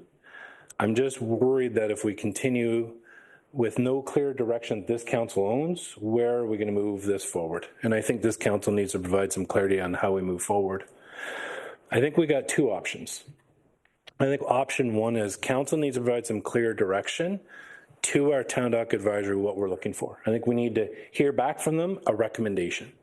Now, I've heard that the committee, Town Dock Advisory Committee, has made a recommendation, and my belief is that our planners, Sejeki planners, are working on 2 planning adjustments based on feedback from that committee. And I think that's what we want to hear. We wanted to hear from that group, what are those adjustments? But do we want to hear the recommended path that that committee did, or does this council now want to make the decision? And I think that's where we're at. I think there's been so many things being said and done that we need to provide that clarity. I think we as a council need to own the decision when we go to public. So I think as a council, we've agreed that doing a public information session is the right thing to do. And I think we all believe we want to do that. But I believe that this council needs to provide that direction. I think we need to say, are we going to go with the original design? Are we going to go with the one of the 2 designs that Sejeki is doing right now, as recommended by the Town Dock Advisory Committee that comes to this council? I think this council needs to own the decision of what are we actually going to the public with. I think that's an important piece that we need to work on. And I think we need to understand, what do we want from our advisory group to this council? I think our original motion that we provided literally almost 2 years ago has had some ambiguity with it. And I think it's caused some tension. I think it's caused some stress and some frustration at the table. I think we own that. So I'd love to hear everyone's perspective, but I think as a council, we all have to own this. And I think, as we've demonstrated, we have done lots of discussion in the 6 years, 11 committee meetings, 4 council, 5 public. The original budget was about 50,000. We had another 40. We added another 20. We need to make a decision as a council. I'd love to get some feedback, and then maybe someone wants to present an amendment to the motion, or we can craft something on the fly. Councillor DeRush, or sorry, I was looking here and saying here, Councillor Marchand. Thank you, Your Worship. I'm glad you've pulled it, and I do appreciate that there's been some conversations with regards to the work that's being done. Certainly the ad hoc committee, everyone who is at that table has lots of great energy, great ideas, and want to make sure that we're doing the right thing for our citizens, for tourism, and ensuring that we keep the downtown dock area vital to our community and to those coming in. Personally, sitting at that table, we haven't made any decisions or directions other than recommendations around parking, and we keep coming back to parking being the big piece of it. We had, as a council, provided some direction to that ad hoc committee what would be looked at, and there was a variety of things. we had that report came back and it was, do we look at parking? Yes, it was being looked at. We looked at more green space, and there was certain things that committee was directed to do and look at. And we're not getting to any of those pieces because it's not just about where do we park cars, but it is about it being a gathering space, a green space, and what does it look like? And so there was a lot of pieces. And so the presentations that had been provided, it was based on those original drawings and recommendation with some direction to this committee to go back and take a look at it. I just feel that I agree this is a decision of council, not, but we do want that feedback from that ad hoc committee, but it has to be around what we've asked that committee to take a look at. And there was certain things that were asked. It wasn't about come back with the parking solution. That was not the direction. Yes, parking was to be looked at, but it was not the only thing that committee was asked to look at. So I would love for us to figure out, you're right, there's been lots of consultation and feedback, but I think we do owe it to the public to come back with one final design where we're at so that we can get some really good feedback around how we then move forward. And it was based on those tweaks of that original design, because there was a sense that that committee was given carte blanche to start over again, and that was never the direction from that committee, or was that the direction from council? So I really do hope that we can figure out, let that committee close off and provide some feedback, and then, look, and so that we know as a council what that design looks like and how we go back and get some feedback and continue to move this forward.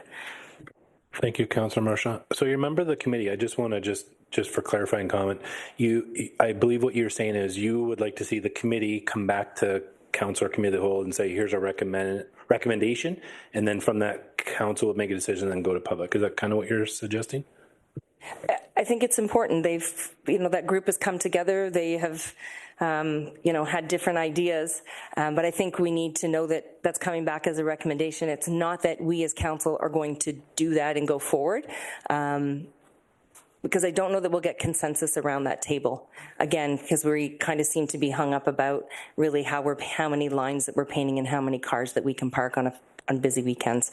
And so the recommendation can come back, or just the findings of that committee, and then we take that as feedback in its totality and how we move forward. But I think there has to be a look at all of the things that we asked to that committee as well, so not just the parking piece.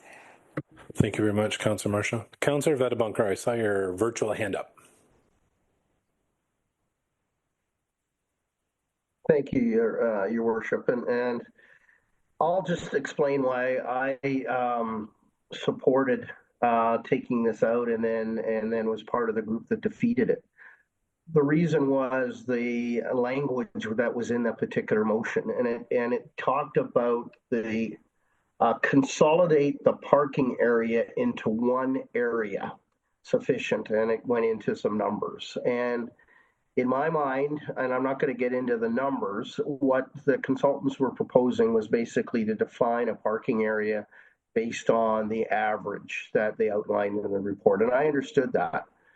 My concern was, the peak period. And I thought that if we were able to get creative and allow for the average area to be, say, our prime parking area, and then have an overflow as part of our design that could be used for other purposes, like a pickleball court or some other purposes, that overflow parking could be made available during those peak times. So the core parking would be what's outlined, that the consultants outlined, but there would be overflow that would be part of the design that would be used for other purposes while it wasn't needed for parking. And so that dealt with the area. In my view, I think the area needs to be the same.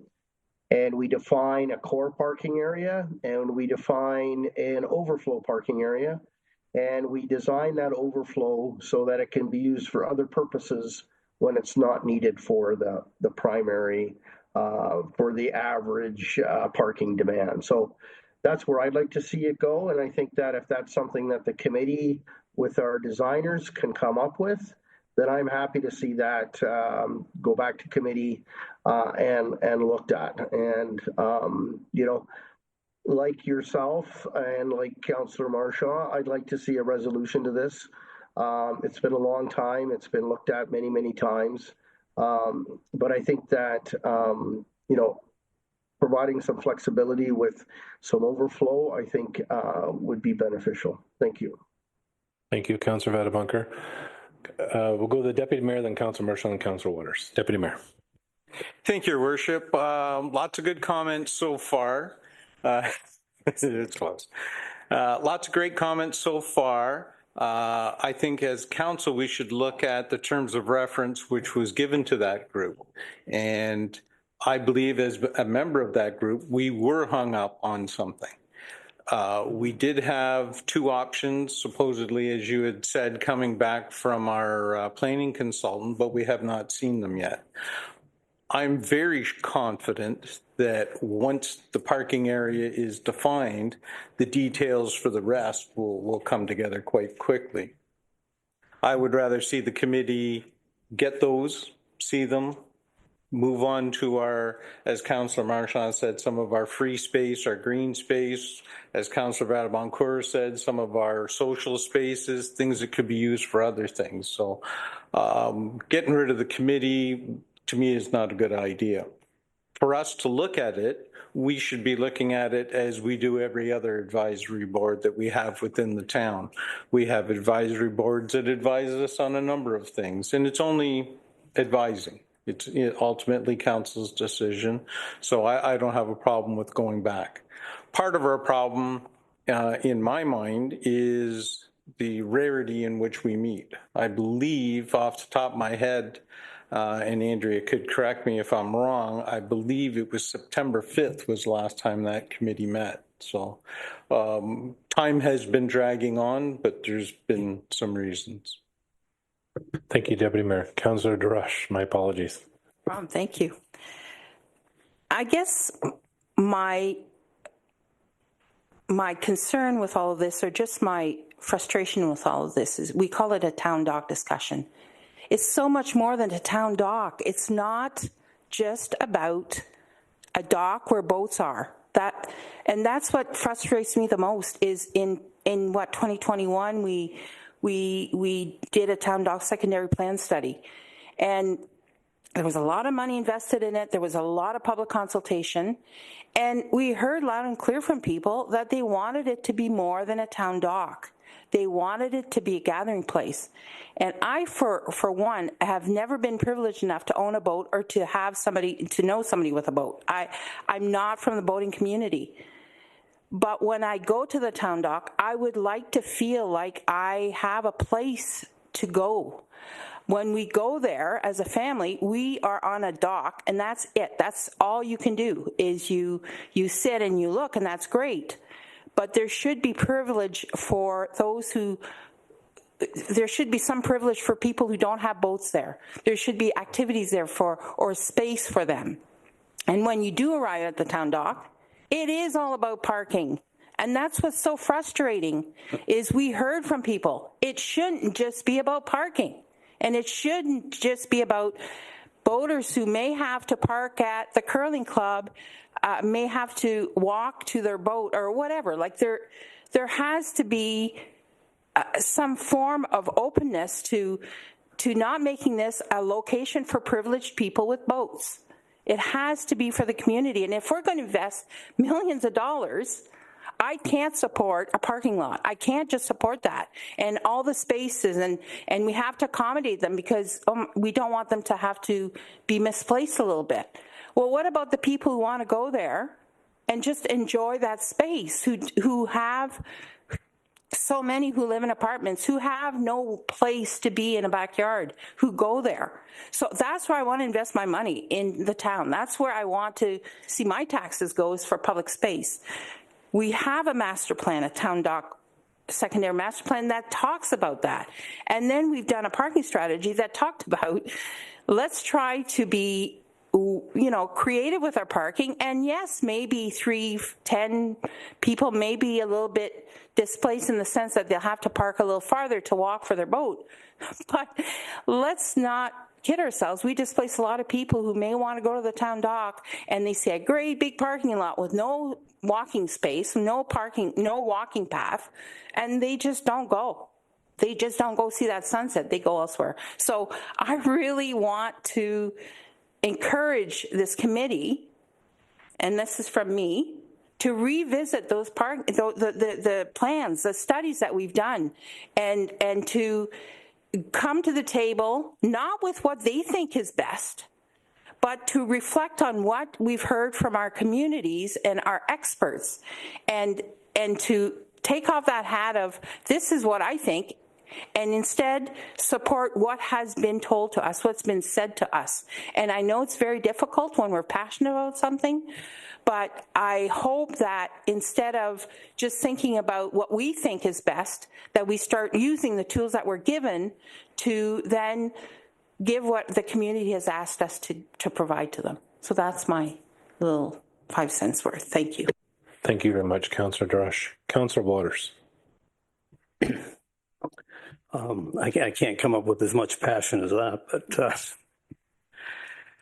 I have to agree with Councillor Benita that I would like to see the dock a little more user, or not boating friendly, but more public friendly. But I don't want to lose any parking spots. I think we need the parking spots there. I think George's comment about having the parking used for other purposes, I don't know how, any way that you can make all those things happen, but so I'm at a loss. Thank you. Councillor LaRue, you didn't have a chance. Do you want to? Yeah, thank you, Your Worship. Actually, I'm looking back at the original report and design that was proposed back 6 years ago, and with council of the day then had a number of issues that they couldn't abide by, so they went back to a second draft, and from that one, I think a third, and still no further ahead after 6 years. And it's always come down to the issue of parking. I had no problems with, after we did the first one, that they came back with the second proposal. Then it made more sense, except again, it was a parking issue and a parking problem. So, you know, green space, waterfront space, we have a waterfront park. One serves its purpose, the other one doesn't. We have a cruise ship there, and we have a launching ramp, and that is a big issue. And so coming around it all and solving it. And then the other thing is that whole process, when we look at it, is the present dock lunch. What happens with this? Where does it go? So there's more to be done. I myself feel that this should come back to the committee and then have them come and give us a final report. Thank you, Councillor Roux. Council, what I'm hearing for the most is that the Town Dock Advisory Committee needs to come back to us with a recommendation. I heard that from Councillor Marchand, I heard it from Deputy Mayor, I heard it from Councillor Vadabon-Kerr, who are on the committee, and most of us are feeling that way. I'm wondering if we want to put some time on that, because I think time is escaping us. Like, do we want to say, to your part, Councillor Marchand, like, it's been about one topic. If we said, listen, like, this is due by, I'm picking date, June 30th, then, like, we've got a lot to do in this time and order. I don't know if that'll work, but do we want to bring something to that spirit? And then that would come back to committee of the whole. That committee then would make some, take that input from the advisory group and then use that feedback to go to a public information session. Is that what the will of this council is feeling right now, or do we want to leave it and see what happens?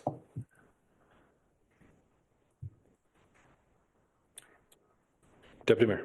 Just not sure of the answer as to when our consultant will bring us back our two options. We've been waiting 3 or 4 months. If they don't come back for 3 or 4 months, it would be hard to move forward. If they were there now or available soon, most of the committee, I don't think, has a problem meeting once a month to get that looked after. I think that would be reasonable if we were to look for the summer sometime. Yeah. Elise, I'm trying to help the process here, and I don't know if we are. I don't know if we have a timeline expectation when the 2 drawings from the consultants coming back and could potentially come to the Town Dock Advisory Committee. Do we want to put dates, or do we want to just leave this as it were and then it will follow through the normal mechanism? Because that's what I'm hearing is what this council wants to do is let it flow through. So from your perspective, from clarity, what direction from council, what do you need from this council tonight to proceed forward?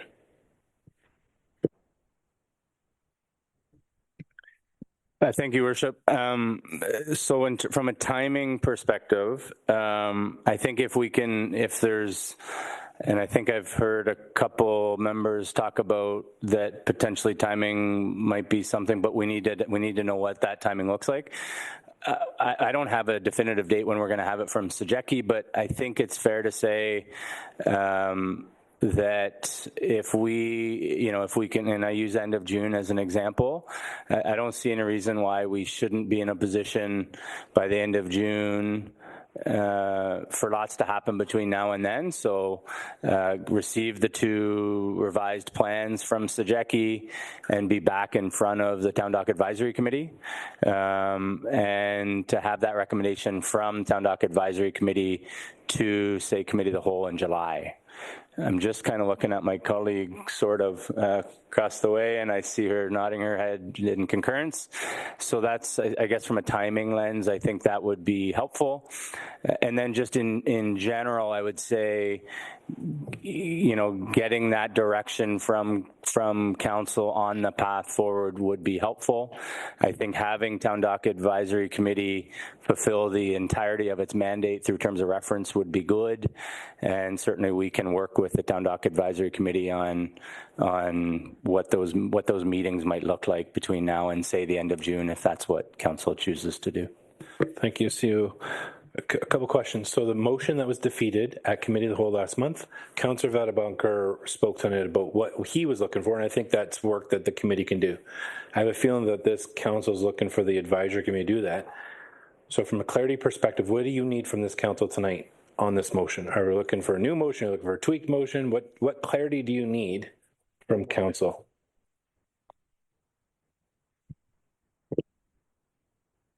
So through your worship, I mean, certainly happy to, if we want to leave it as is, I guess it would be helpful to get some direction from council on the timing piece so that, and I think I heard some members talk about that. I don't think it'd be a bad idea so that we can keep this project moving along.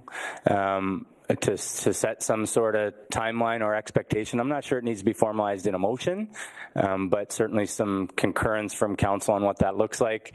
And then I think from staff's perspective, once we get it back in Committee of the Whole's hands, our discussion internally has been about, doing a public information center, engaging the rest of the advisory committees like we do with most plans, getting feedback from them, and then ultimately having council make a decision so that we can move forward given the time that this has taken over the last 5 years. Does that help, Your Worship? It helps me. I just want to help you.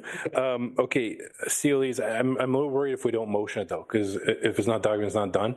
I'm wondering if we were to say, let's have the Town Dock Advisory Committee provide a recommendation to Committee of the Whole, and if we were to say by the September's council meeting, then council can make a decision to go to public based on that information. That buys you the time. The July, we're into summer mode and who knows busyness. Would that help? Yeah, it would, Your Worship. I guess I just think about public consultation and public information center and what sort of timing in the year that might be. So if we don't come back to council until September, just from a timing lens, it might be a missed opportunity from the perspective of engaging the community, getting some support from committee and ultimately council, and then going to the public. But we can try and stick handle that and have some discussion internally on what that looks like so that we do maximize our potential to get community feedback.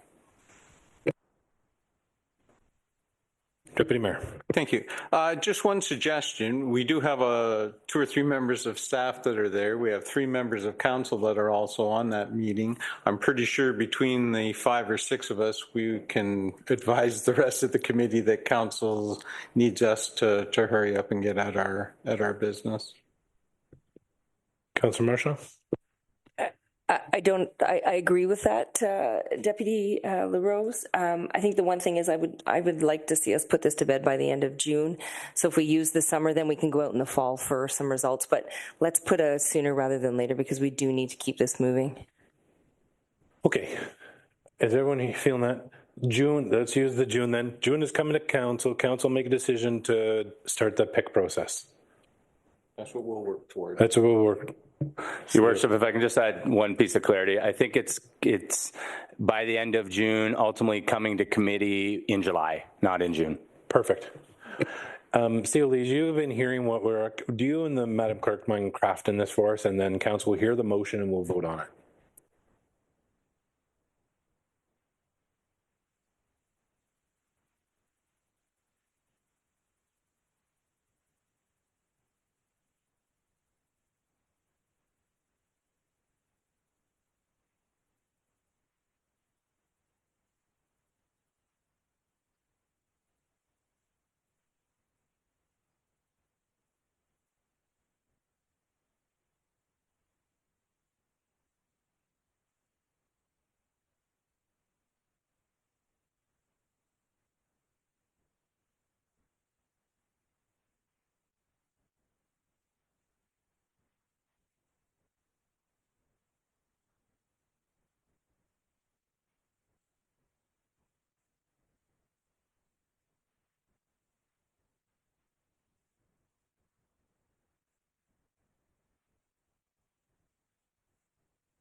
All right, council, Madam Clerk has a motion for us. Madam Clerk.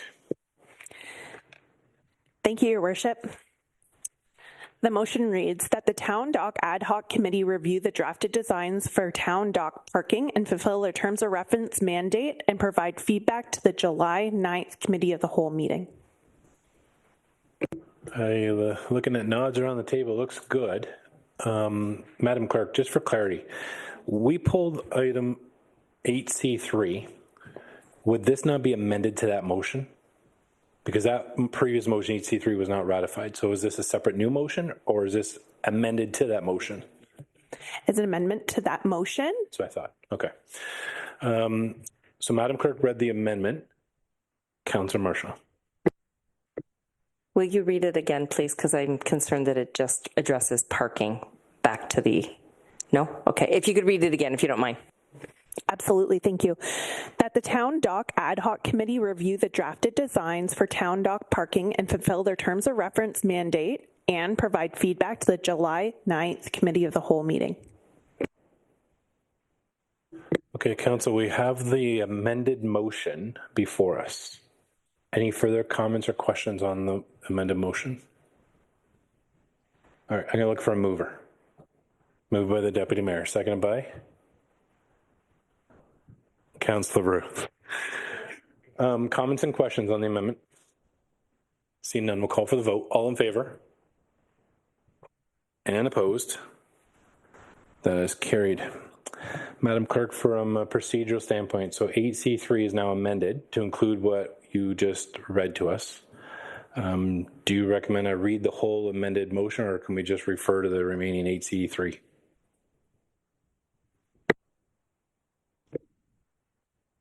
You can just refer to the 8C3, yeah. Thank you. All right, Council, so we're back to the Committee of the Whole report, which Councillor Darash, you brought forward. We pulled out 8C3. So the remaining item, which is 8C3, which we just amended, we'll vote on that as amended. So the remaining item from Committee of the Whole report relating to Planning and Development Services section relating to item 8C3 as amended be approved. I'm looking for a mover. Councillor Waters, seconded by Deputy Mayor. Further comments or questions? Seeing none, we'll call for the vote. All in favor? And opposed? That is carried. All right. Good job. We're going to move on to the next section, which is Finance and Corporate Services section. Councillor Marchand. Thank you, Your Worship. I will be as quick as I possibly can. For Committee of the Whole, for our section, we had two items out of the consent agenda. One was the Financial Indicator Review Report. The second was a memo from the CAO regarding an update on the economic development. Matters for consideration, we had the Cultural Alliance in the Heart of Georgian Bay motion for consideration, and there was no new referral items. So as the chair for the Finance and Corporate Services section, I'm looking for support and seconded by the Vice Chair, Councillor Waters, that the recommendation contained within the Committee of the Whole report related to Finance and Corporate Services section be approved. Do any members wish to pull anything for further comment? Councillor Waters. Okay, pull anything for further comment? Seeing none, we'll call for the vote. All in favor? And opposed? And that is carried. I know I mentioned at the beginning, but this is the process. I think the process works.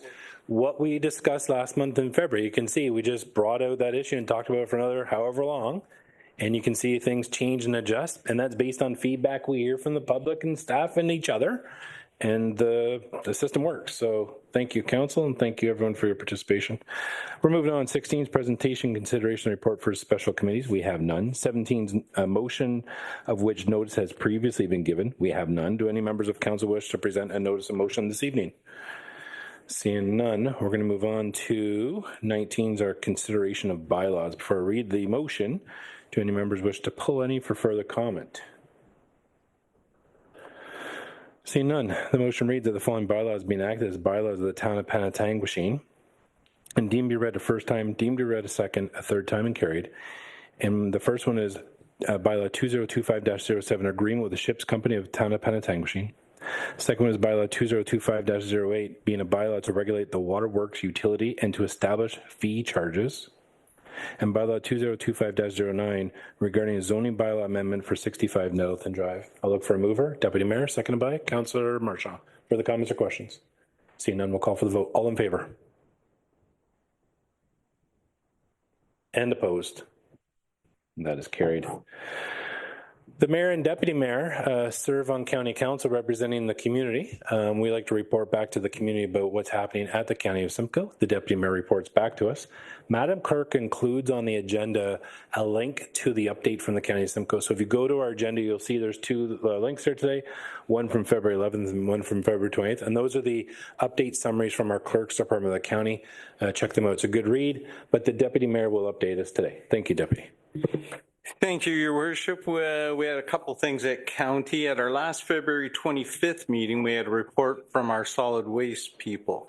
They showed a diversion rate of 66.4%, which is higher than 2023. But with our landfills filling up and coming to an end as they are, we only have a year or so left. So it showed that 46% of our garbage going out could be diverted. So what you're going to see from the county is a new education program trying to remind people to step it up. It's time to take the next step, get our organics bins working even better than they are. Even though we're doing well, 46% could go. So we're going to work on that.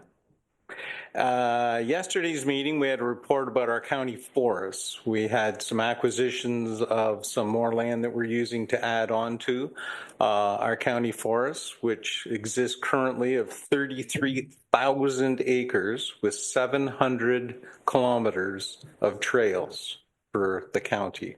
So that's absolutely astronomical. That's more than anybody in the province has. The other nice part about that is with the timber sales, when you see this county forest standing, we were able to sell off approximately $2.5 million worth of lumber.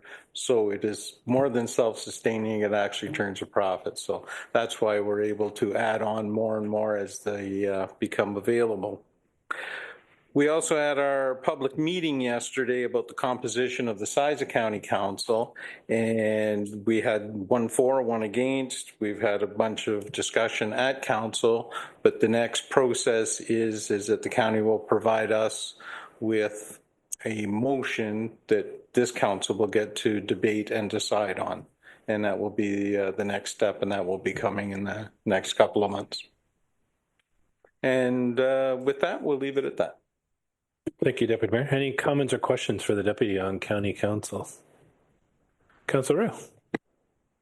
Just want to make a statement, a remark, what Deputy Mayor has brought up in regards to waste, and I think the place that we have to look at, or the county has to look at, is compost. And because I drive around town, I even out in the country, and there are so many places that don't have that green bin out. Many. So you got to push that compost. Good comment, Councillor Roux. County Council last May had a recommendation come forward from staff that said if you don't put out a garbage bin, if you don't put out a organics bin, we won't pick up your garbage, because we're finding half of the garbage is divertible. So that was the staff recommendation that came forward. That was defeated. So there's recommendations that staff are coming back with this May with some other options, but to your point, we got to do more, and we got to do more on the diversion. Any other comments or questions for the deputy? Seeing none. We're moving on to number 21, announcements and inquiries. Any members of council have an announcement or an inquiry? Councillor Mershaw. Thank you. Just 2 quick announcements. I wanted to share that the SSEA has announced and is accepting nominations for the environmental awards. There will be a ceremony in April. The deadline is actually this coming Friday, so you still have 2 days. So there's individual champions, groups, but individuals who are doing some work within our general watershed and just really for the environment in general. So just a reminder about those applications. And also just wanted to also plug that Chugimik, along with many other Francophone community partners, will be hosting a Forum de Santé 2025 on March 20th. And so far we have about 100 people registered and many organizations within our community that provide Francophone services from cradle to seniors. So if you're a Francophone or just looking to get information to support individuals who are looking to keep their linguistic palette alive and celebrate Francophonie, please do join us on the 20th. It is at, you can find a link through our website, through the Chugimik website. And again, it is about really all the overall health and well-being and all the great stuff and services that are available for our Francophones. So that's March 20th. Thank you. Thank you very much, Councillor Mershaw. Councillor Roux. Thank you, Your Worship. A few. Number 1 is a list of spring events from the Recreation Committee is online now for those who are interested in any of the events, quite a number of them, so that is available. And then also the Penetanguishene Centennial Museum, they have quite a few good March break activities at the museum. and I'm sure our curator can touch more on that. And finally is Councillor Marchand mentioned that she and Councillor DeRush were judges for the local speaking contest, and I've been asked to be a judge at the regional at the end of the month.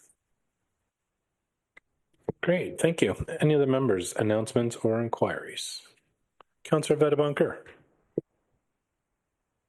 Thank you, Worship. At section this past week, we talked about the snow melt that has started and the combination of snow melt and rain and how some of our roads are being impacted by large puddles and whatnot. And Public Works is working hard to try to open up catch basins, open up ditch inlets so that water can get away. But if residents notice a particular area that perhaps Public Works has not gone to yet, they feel free to call the Public Works office and they'll be added to the list. Public Works does know a lot of the common areas, but with the snowpack that we have and still remaining, there are chances that water could continue to pool. And the way to get it away is to make sure that it gets to the ditches and catch basins. So just an announcement from Public Works. Thank you very much, Councillor Vadabonker. Any other announcements or inquiries? COLs, any announcements or inquiries from you on behalf of administration?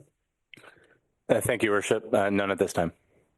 All right, Council, we're going to move to adjourn here in a moment. Before we do, Council, when we do adjourn, we'll come in front of the dais here. We're going to get a photo with our County of Simcoe It Starts. We'll have our placards here. We'll get a photo here to celebrate It Starts this month. We'll also recognize the work that staff did for our International Women's Day last week. You'll notice in front of Council, behind staff and behind Councillor Waters, we do have some posters. I encourage you to go take a look and read them. And it's all about recognizing, celebrating this year, and this year's theme is all about accelerating action. So when you can take a look and read them, I think we all can do more, and I know I've committed to do more. Let's move on to number 22 is our confirmation bylaw. We have a motion that reads that the confirmation bylaw 2025-10 be signed and sealed by the mayor and clerks. Moved by Deputy Mayor, seconded by Councillor Waters. Comments or questions? Seeing none, we'll call for the vote. All in favor? And opposed, and that is carried. And we're adjourning at 8:55 p.m. That's moved by Councillor Vadabonker, second by Councillor Roux. We'll adjourn for 10 minutes, and we'll come back for communal. Thanks a lot, everyone.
Good evening, Council, members of the public. We're going to call our Committee of the Whole meeting to order for Wednesday, March the 12th, 2025 at 9:10 p.m.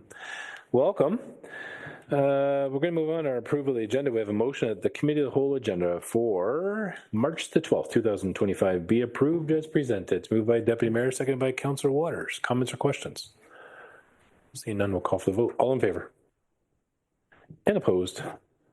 That is carried. Does any member of council have a declaration of pecuniary interest tonight? Seeing none, we'll move on to number 4 is our delegations and presentations. We have one from our museum curator, Nicole Jackson, regarding our Centennial Museum 2025 to 2030 strategic plan. Welcome, Nicole. Yeah. We'll be a little looser on the time, don't worry. Good evening, Your Worship, members of council, staff, and public. My name is Nicole Jackson. I'm the curator of the Penetang Centennial Museum and Archives, and I'm pleased to present the museum strategic plan for 2025 to 2023 for your approval. The actual strategic plan document is available in the agenda under matters of consideration and under the Recreation Community Service Department, but right now I just want to present a shortened version of this plan. Next.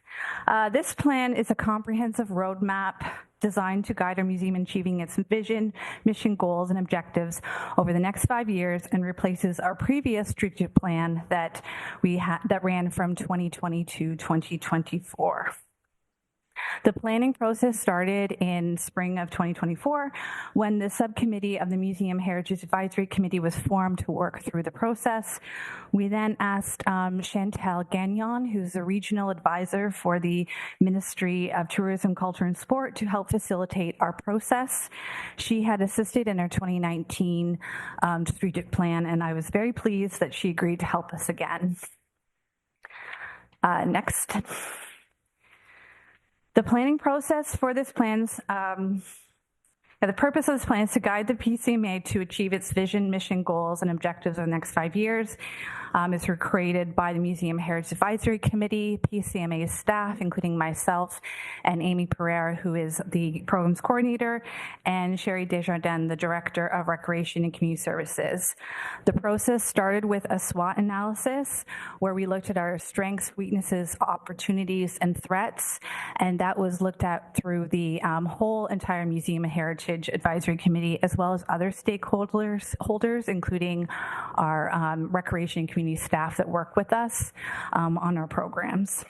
We then did a community survey, which went out to the public. That's included in our document under Appendix B. We got quite the feedback from that, and I know that lots of council did do some feedback through there as well. Then we did a review of the museum statistics, our attendance, programs we've done in the past. We looked at multiple different strategic plans were provided to us by Chantal to help guide us through our process. We ended up having 2 planning sessions that were 2 half days that took over 4 hours each so that we could review and bring the strategic plan here. The foundation was a vision, values, mission statement, and goals. And most importantly, we wanted to make sure that our strategic plan did align with the town of Penetanguishene's 20-year strategic plan that was done in 2023. A lot of our, we looked at the goals and objectives there, and where we felt that our goals and objectives could align, we made sure they were, so that we are just an extension of the community-based strategic plan that's already been done. Next slide. So looking at our vision for the future, our values and our mission statement, we really didn't change too much from our previous strategic plan. We had done a complete overhaul in our 2020 plan, and we didn't really feel that we need to do that again.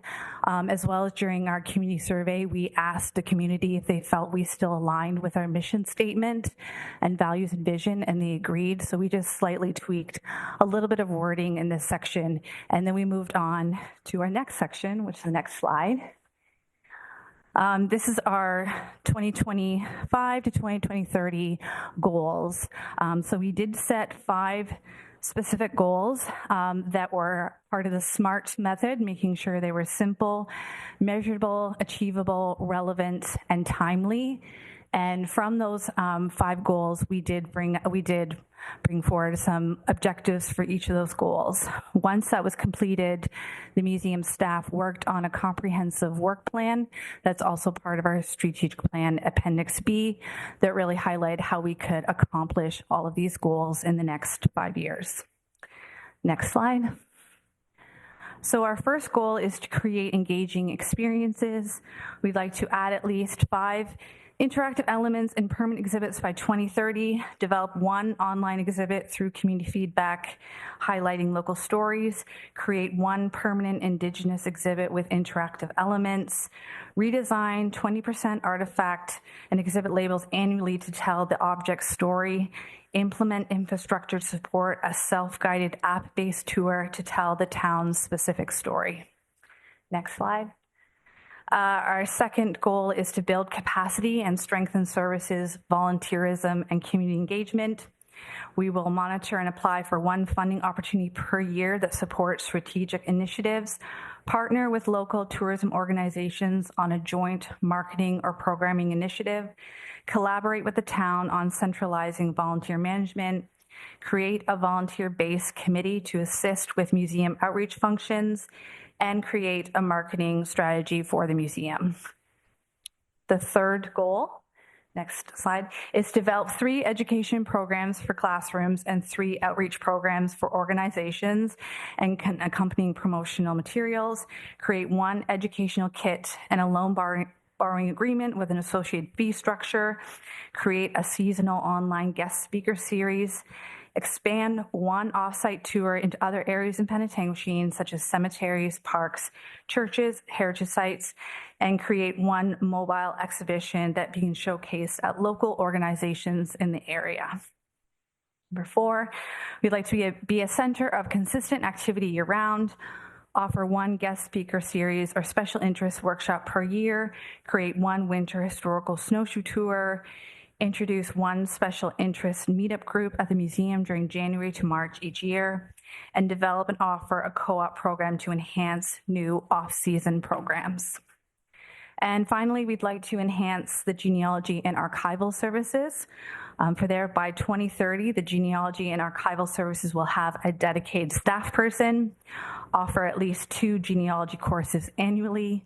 65% of documents in archives will be available online by 2030 with a how-to research component available. Create a call to action to residents who share genealogical documents to enhance collection, and offer a once-a-week genealogy social hour program, and organize the research room to make the space more user-friendly for volunteers. So as I said before, we do have a comprehensive plan to go through all of these goals and objectives. Some of them are a little bit more ambitious than others. And as you see, something like 5A is quite ambitious, but we believe if we do actually answer all the goals that we have to make it a consistent year-round place where we have more programming, where we're offering more genealogy services, then the need to actually have that dedicated staff person will come. And even in our work plan, we show that we're starting off with trying to look for grants to help us find these programs to happen, looking at part-time staff into full-time by 2030. So that is our plan. We're really proud and pleased that we were able to complete this, and with the help of Chantal, and we look forward to any questions that you have for us, or for me, but Thank you so much, Nicole. That was awesome. Do any members of council have any, Councillor? Thank you, Your Worship.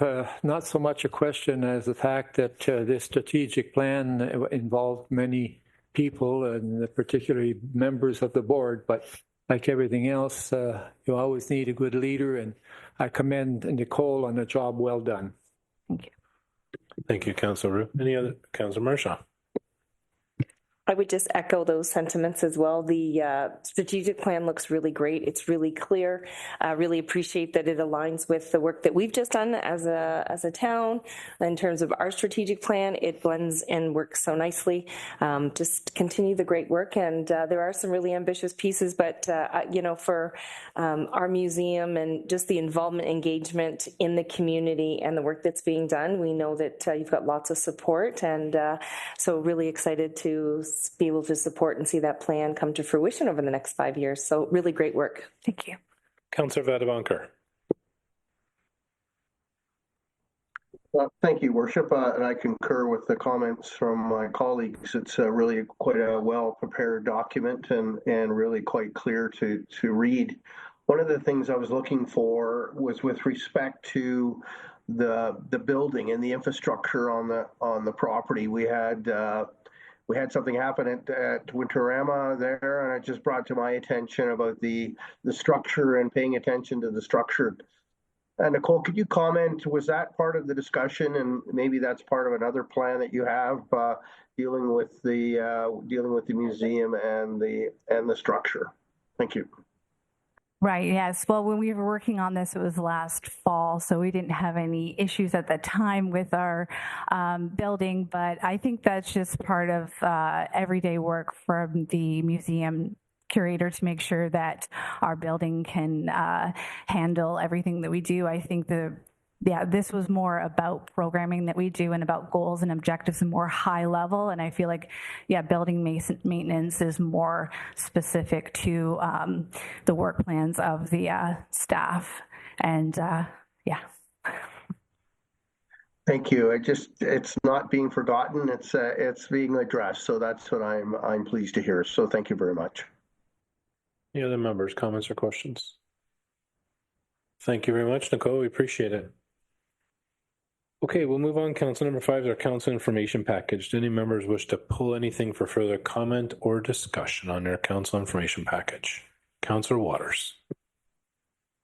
It's not an individual item. I just reviewed them again. I think there's 8 letters in there that where different municipalities have made reference to the ongoing situation south of Canada. And I would like to suggest that perhaps we should reply to these letters, give our endorsement. Today, just before I left, I was watching Dominic LeBlanc, our finance minister, and he put a call out to all local municipalities to do whatever they can to try and support Canada at this time. Thank you, Councillor Waters. For clarity, do you have a motion? Do you have an existing motion? Is there one that you want to do? Like, I hear you, but I'm just, what are you asking council to endorse? I guess the motion would be to take the 8 letters that we've received and give a positive reply to them. Do you want each letter read individually? No. Historically, what we see with those letters would a municipality would so use our policing as an example. We might say, hey, we feel this way. We might send it through AMO to other municipalities and say, would you endorse us? Would you support us? And you would write a proclamation, you write a bylaw, you write a motion to support what that is. We don't necessarily write back to the municipality and say we agree with you. So it depends what we're looking to achieve as a council.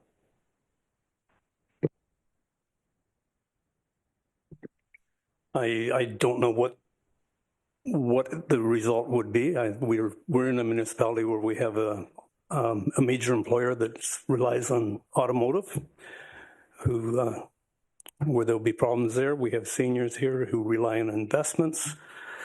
I just think that some kind of statement needs to be made by council. Councillor Marshall? Is this something that we could ask staff to take away as one of the motions, perhaps under the appropriate section with regards to maybe a staff report to come back to council on perhaps a position statement or what we could look at as a suggestion? I'll turn to you, Councillor Waters. I'm just looking for what you're looking to do, and then we'll look to how we can move this forward.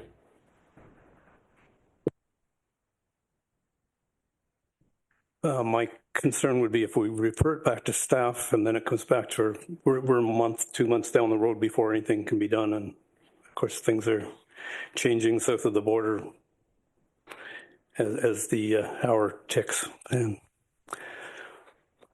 okay, so I think what you're saying is this, Councillor Waters. If we look at our CIP for March the 5th under number 4, there's a 4E, a Township of Limerick negotiations on trade tariffs. There's a resolution there that says, whereas municipalities face growing infrastructure needs, including roads. What you're suggesting is that you'd like this council to adopt the same motion. My concern is when we send it to staff, we're just creating work for them. If all you're looking to do is copy, paste, and say we feel the same way, I think that's what you're asking for. Is that fair to say? Okay. We are in committee of the whole. So what I would suggest is if that's what you would like, we'll turn to Madam Clerk. We've done this in the past, that this would come forward on our council agenda next month. Because committee of the whole can't ratify it, Councillor Waters. So if that's what this council wants to do, we would take this, we'd tweak it, and we'd take Penetanguishene, and that would be on our April council agenda. Does that achieve what you're looking to achieve? it does, not as quick as I'd like, but yes.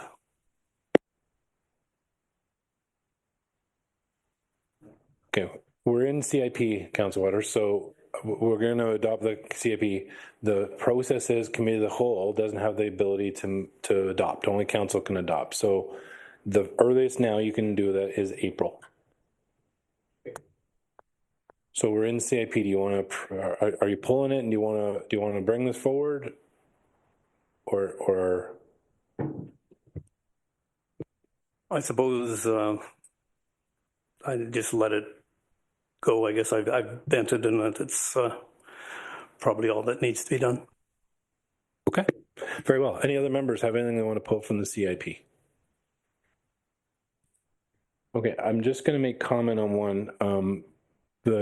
We've included on the March 5th CIP the County of Simcoe's Economic Development Subcommittee, and the work plan is there. So there's a lot of really good reading there about what the County of Simcoe's work plan is for economic development.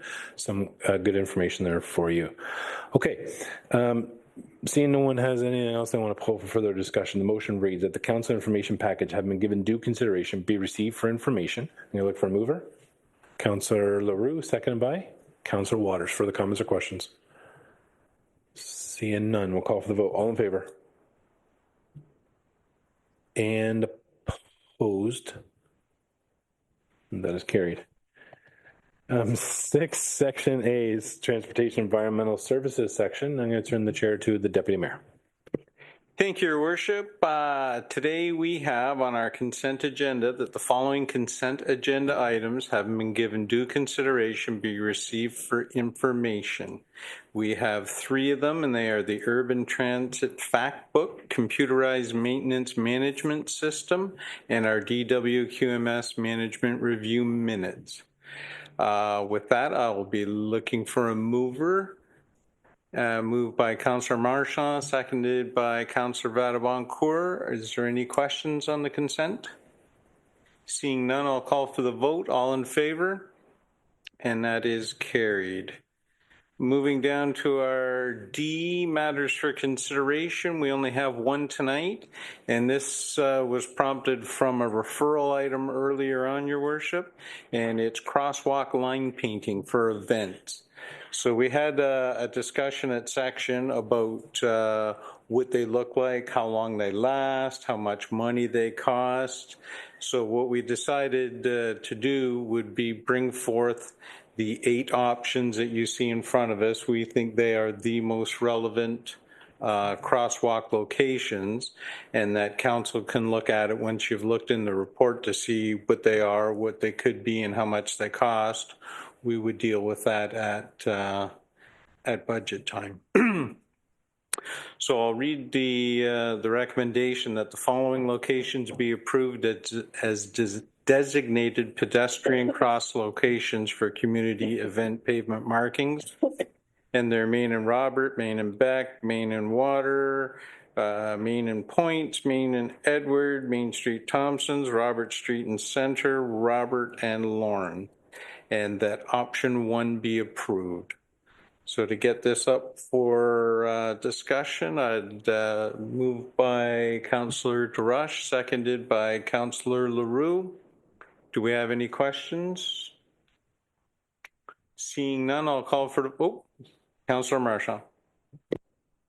Thank you very much. I had to read this a couple times, and I still don't know that I'm 100% clear. So I'm just looking for a little bit of clarity. So so I appreciate that the 8 intersections have been identified for the crosswalks. Then we talk about 4 pedestrian crossings, and that the work itself is $15,000.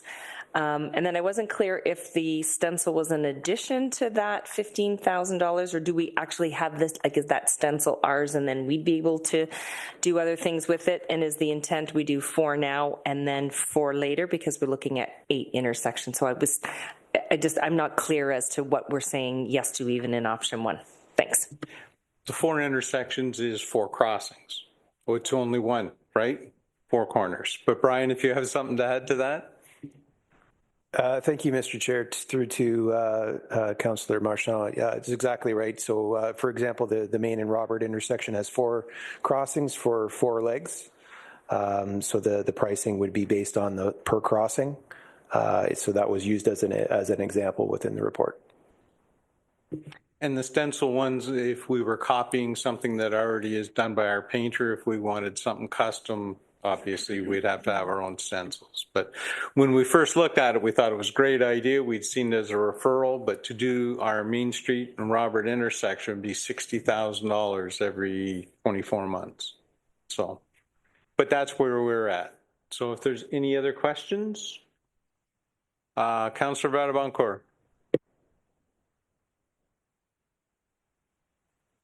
Thank you, Mr. Deputy Mayor. Yes, you touched on what we talked about at section was the cost of this initiative. There are 9 intersections listed. You saw the cost, just for the 4 crossings at Robert and Main Street. If you look at the costs for the other crossings, it's I think it's $15,000 per intersection. So it's quite substantial, and we have some concerns at section with respect to the cost of this if it's fully rolled out. But with respect to option 1, it's basically let's look at this. Let's look at what's really feasible from the 9 intersections, and then come back with some designs and maybe some firm costs. But I'm just flagging right now or highlighting that section has concerns about the cost of this initiative as potentially laid out in this report. Thank you, Mr. Deputy Mayor. Thank you, Councillor. One of the things, just while we're on the topic, we had looked at also maybe doing a sidewalk panel instead of a crosswalk. The sidewalks panels wouldn't get run over by the plows and the cars constantly, and our stenciling would stay probably an extra few years. So that's just something we're going to look at. So for today and today only, all we're looking at is saying these are the 8 crossings that we would be recommending if council was to pick one and go ahead. Yeah, it'll all be done through, we'll look at it at budget time. If there's any other questions, seeing none, we'll call for the vote. All in favor? And that is carried. Moving down to, we have our referrals at the Transportation Environmental Services section. Endorse the following additional and existing referrals to upcoming agendas and staff. One is our septic disposal and treatment resolution and pedestrian crosswalk paintings. If nobody has anything to add or take away, I'll look for a mover. Moved by Councillor Waters, seconded by Councillor Vadabancourt. All in favor? And that is carried. Any questions from the media and public?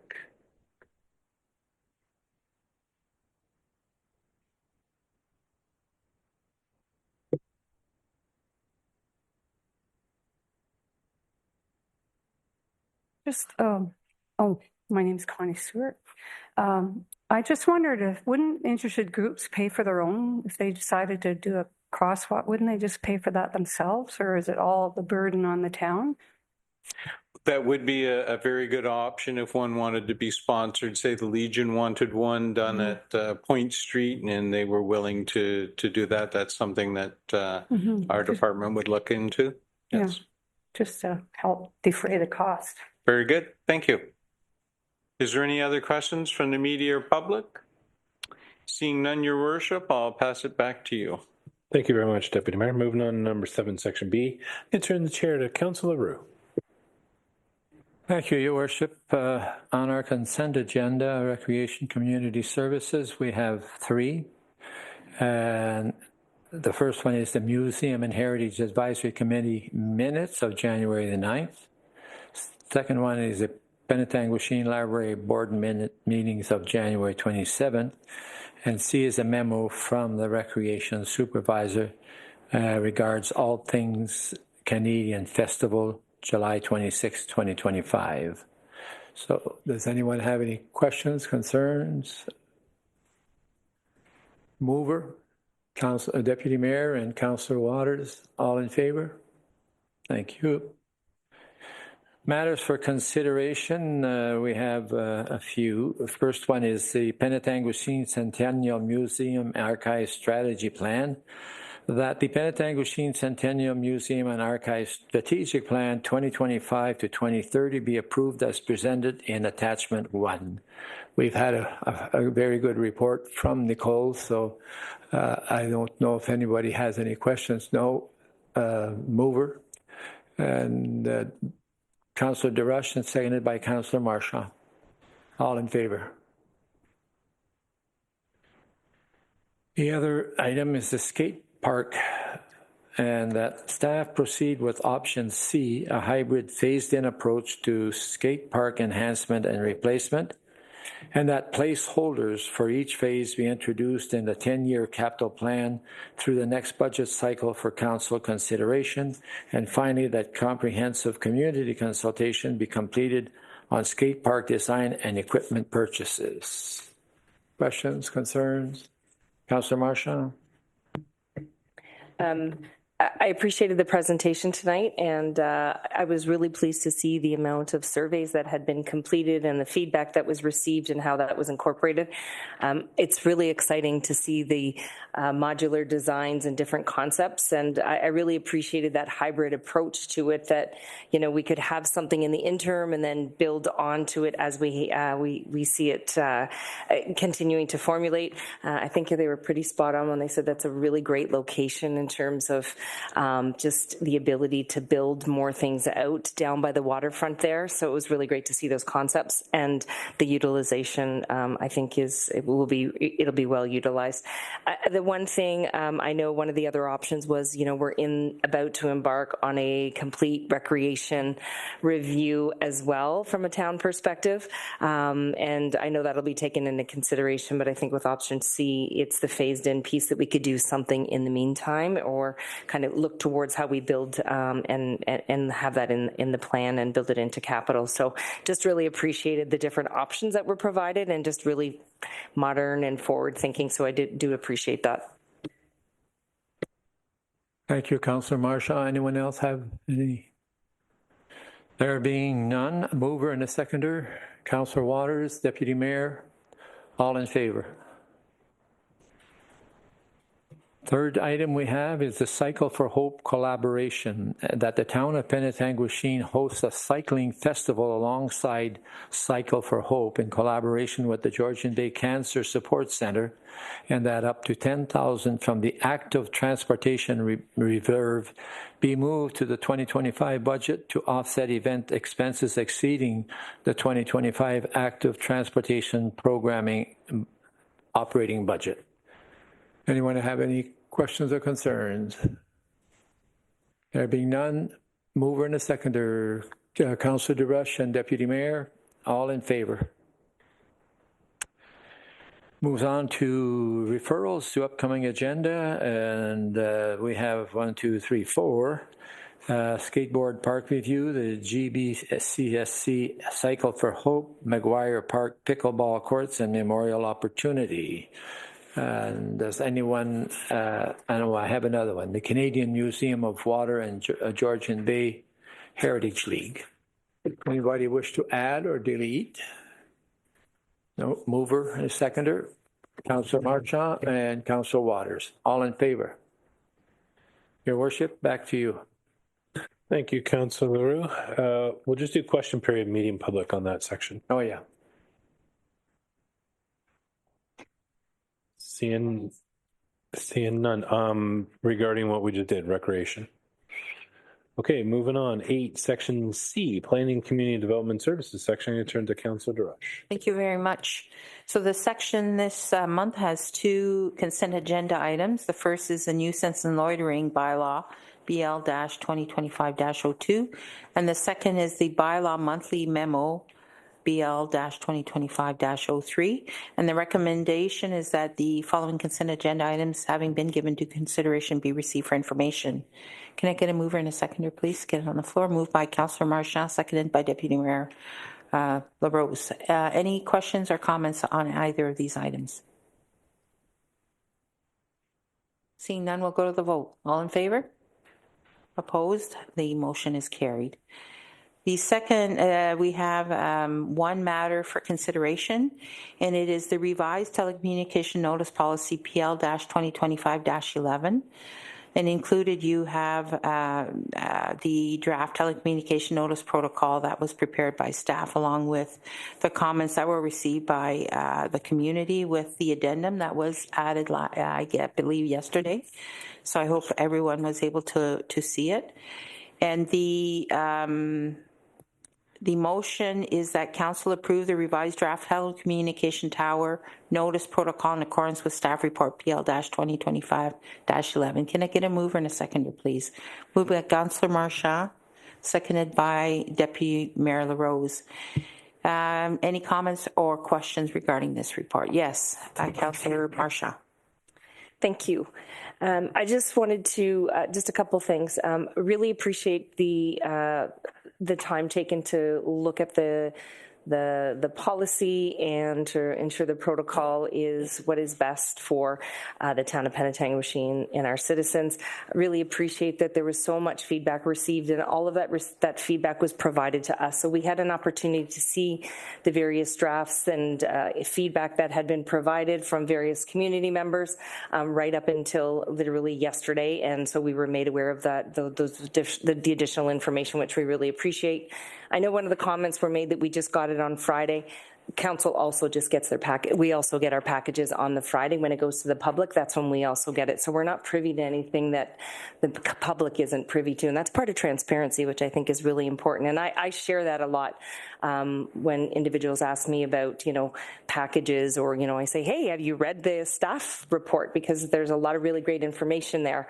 And it is released the Friday before council. So, these are big packages for us, and we do appreciate all the work that does get done in that. So really appreciate Director Betty for all of your work in taking that feedback and really assessing what is best for really the town of Penetanguishene and everyone within it. So I will be supporting the protocol amendment, the policy as it's presented, and do appreciate all of the work and the feedback, and really taking the time to look at the feedback and provide commentary back as well. So I do appreciate all the work and the feedback that was provided on this one. Thank you for those comments. Anyone else wish to speak to this protocol? Yes, Mayor Rawson. Thank you. Just a couple quick questions, maybe for Andrea. Would it be possible when the report comes to council next month, assuming we move forward with this and don't not? So, for example, the first two questions, can the town send out a town package electronically? Second question, can the cell tower package be put on the website? Like, we have notification processes, and we do naturally do that, but could we just put a little summary on the bottom to say yes to question one? We do this, just then we answer, because we have answers to most of these already, but just then it's clearly articulated, if you don't mind. Through you, Madam Chair, His Worship, certainly I can put together a memo to accompany the council report next month just to answer those questions. No? Anyone else wish to make comment? Seeing none, we'll go to the vote. All in favor? Opposed? Oh, sorry, George. You wanted to speak to this, George? Yes, actually I did. My apologies. So please do so. We haven't closed off the vote yet. Please do. Thank you, Madam Chair. I just wanted to express my appreciation to the director for all the hard work in terms of preparing this revised telecommunication notice policy. I know a lot of effort went into preparing this. I also appreciate the way the information was presented in the report and in the draft, with the additions and deletions clearly shown. I also appreciate all the comments from the community that we received over the last couple of days. I'm going to support the draft telecommunication notice protocol. I think it's reflective of what I heard at the public meetings that we've held on this particular subject from members of the community. Is it going to meet all the needs of those that have commented recently? Perhaps not, but I think it's a real improvement over what existed before, based on the comments that we received through the public process. So again, I'll be supporting it, but I want to say thank you for all those involved in preparing it. Thank you for those comments, George. And again, my apologies for not seeing your hand up there beforehand. So we'll go to the vote again. All in favor? Opposed? The motion is carried. Referrals to upcoming agendas and staff. We have 4 items still in the hopper. The first is the cell tower public notifications procedure, the 161 Church Street regarding options for future use. Then we have the loitering bylaw, which we did see this evening, and the user fees provide options for revenue such as paid parking at the waterfront park, which again is in our discussions. And the motion reads that the Planning and Community Development Services section endorse the following additional and existing referrals to upcoming agendas and staff. Can I get a mover and a seconder, please? Or did we want an addition?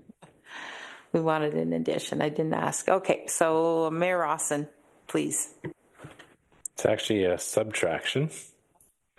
I believe we can remove the user fees. The council put in the budget last year $10,000 to collaborate with the town of Midland to look at an external partner to assess user fees for recreation. We're doing that right now with the town of Midland.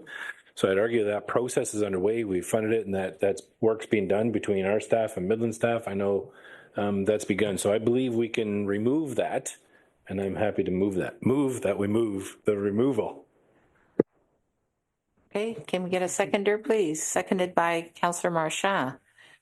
I know, I'm pleasantly surprised. So will any comments on that? No, so then to remove that item, we'll go to the vote. All in favor? Opposed? So that passes. Now we will deal with the other 3 items. And the motion is to accept the existing 3 referrals to upcoming agendas and staff. So moved by Councillor Leroux, seconded by Councillor Marchand. We'll go to the vote. All in favor? Opposed? And it carries. And now we will take questions from the media or public. Yes, please go to the podium. Irene Lau. So with regards to your acceptance of the draft proposal number 2 that was presented this evening, I do understand more and more how politics work. I'm very disappointed by this council. Earlier we heard that there is still an outstanding issue about the town dock that's been going on for 6 years. Our little group had been only notified by Friday, which is, I understand that's how your protocol, the process works. But we had been given by council back in November, we gave this proposal draft to be revised in November. We've been waiting patiently for the last 3 or 4 months to get something so that we could have a look at it.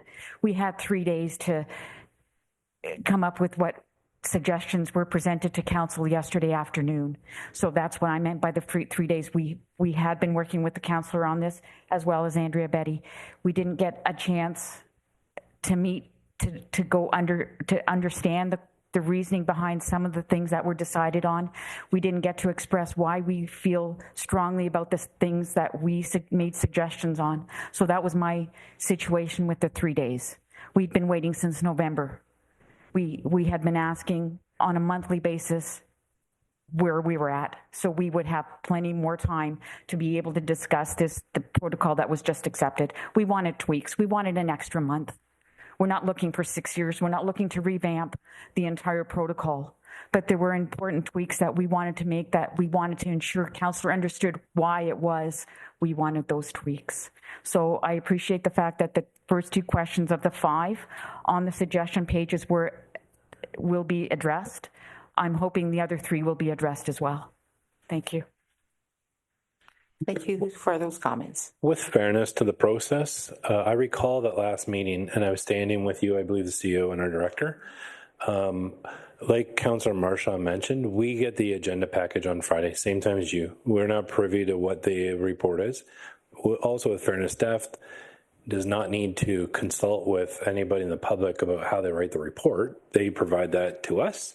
But I do believe that the door was open to have conversation from the day we deferred this months ago, that dialogue could have happened. And these 5 questions, as an example, you could have said, this is a feeling or sentiment, and that dialogue could have occurred. But there was no obligation that our director would confer her report with you before it was released. And I think that's just a miscommunication, but I think it's been open, and I think there has been open dialogue, and I think there's been an opportunity here. And based on all that data, our staff have provided us a report on that. I think they did do what we've asked. All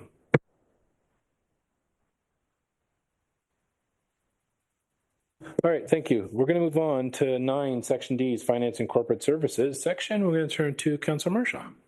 Thank you, Your Worship. For this evening, for Finance and Corporate Services, under the consent agenda, we have 1 item, which is the Service Excellence Update Memo. That the following consent agenda, been giving due consideration, be received for information. Can I get a mover and a seconder? Deputy LaRose, seconder, Councillor Waters. Any comments or questions with regards to that report? Seeing none, all those in favor? Opposed? Motion carried. Next, for matters for consideration, the first one is the Advisory Committee work plans for 2025. You'll see in the report that there's a variety of work plans that are listed and attached: the Economic Advisory Committee, Museum and Heritage Committee, Midland Penitentiary Transit Committee, and the Wellness and Accessibility Committee work plan. I'll read the motion that the 2025 work plans for advisory committees and boards of council be approved as presented. Can I get a mover? Councillor Waters, seconder. Councillor DeRush, any questions or comments with regards to the report or any of the work plans? Councillor DeRush. I would just like to comment on these. Now, all of these committees all have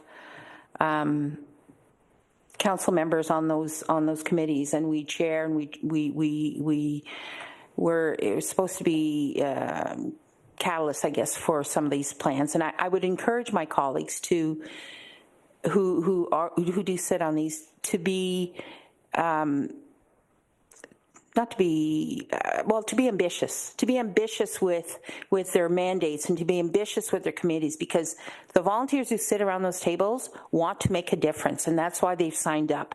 And all of these, for example, we've just, with the museum this evening, we just have a strat plan that really outlines what it is that this committee wants to do moving forward. So that becomes the Bible for that committee, and that's what they focus on and they drive. And the wellness and accessibility has a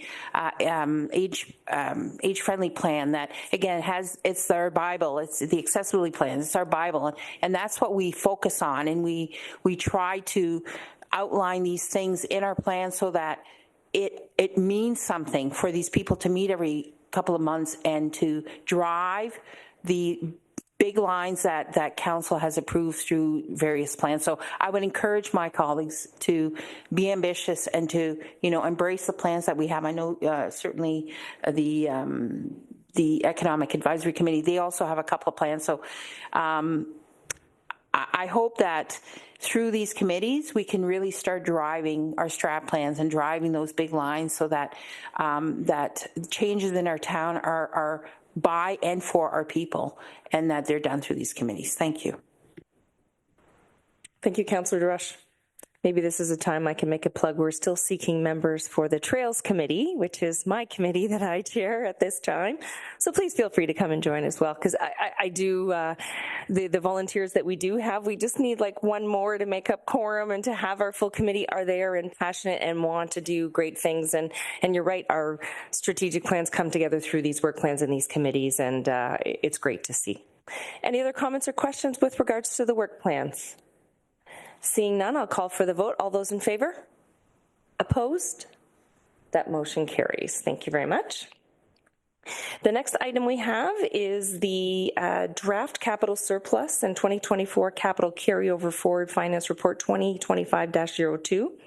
That the draft capital surplus of $49,391 and options for its use be presented to Committee of the Whole in the third quarter following the town's 2024 year-end audit, and that the amended 2025 capital budget, including the 2024 carry forwards, be approved. Can I get a mover and a seconder? Councillor Waters, seconder, Deputy LaRose. Any questions or comments with regards to this report?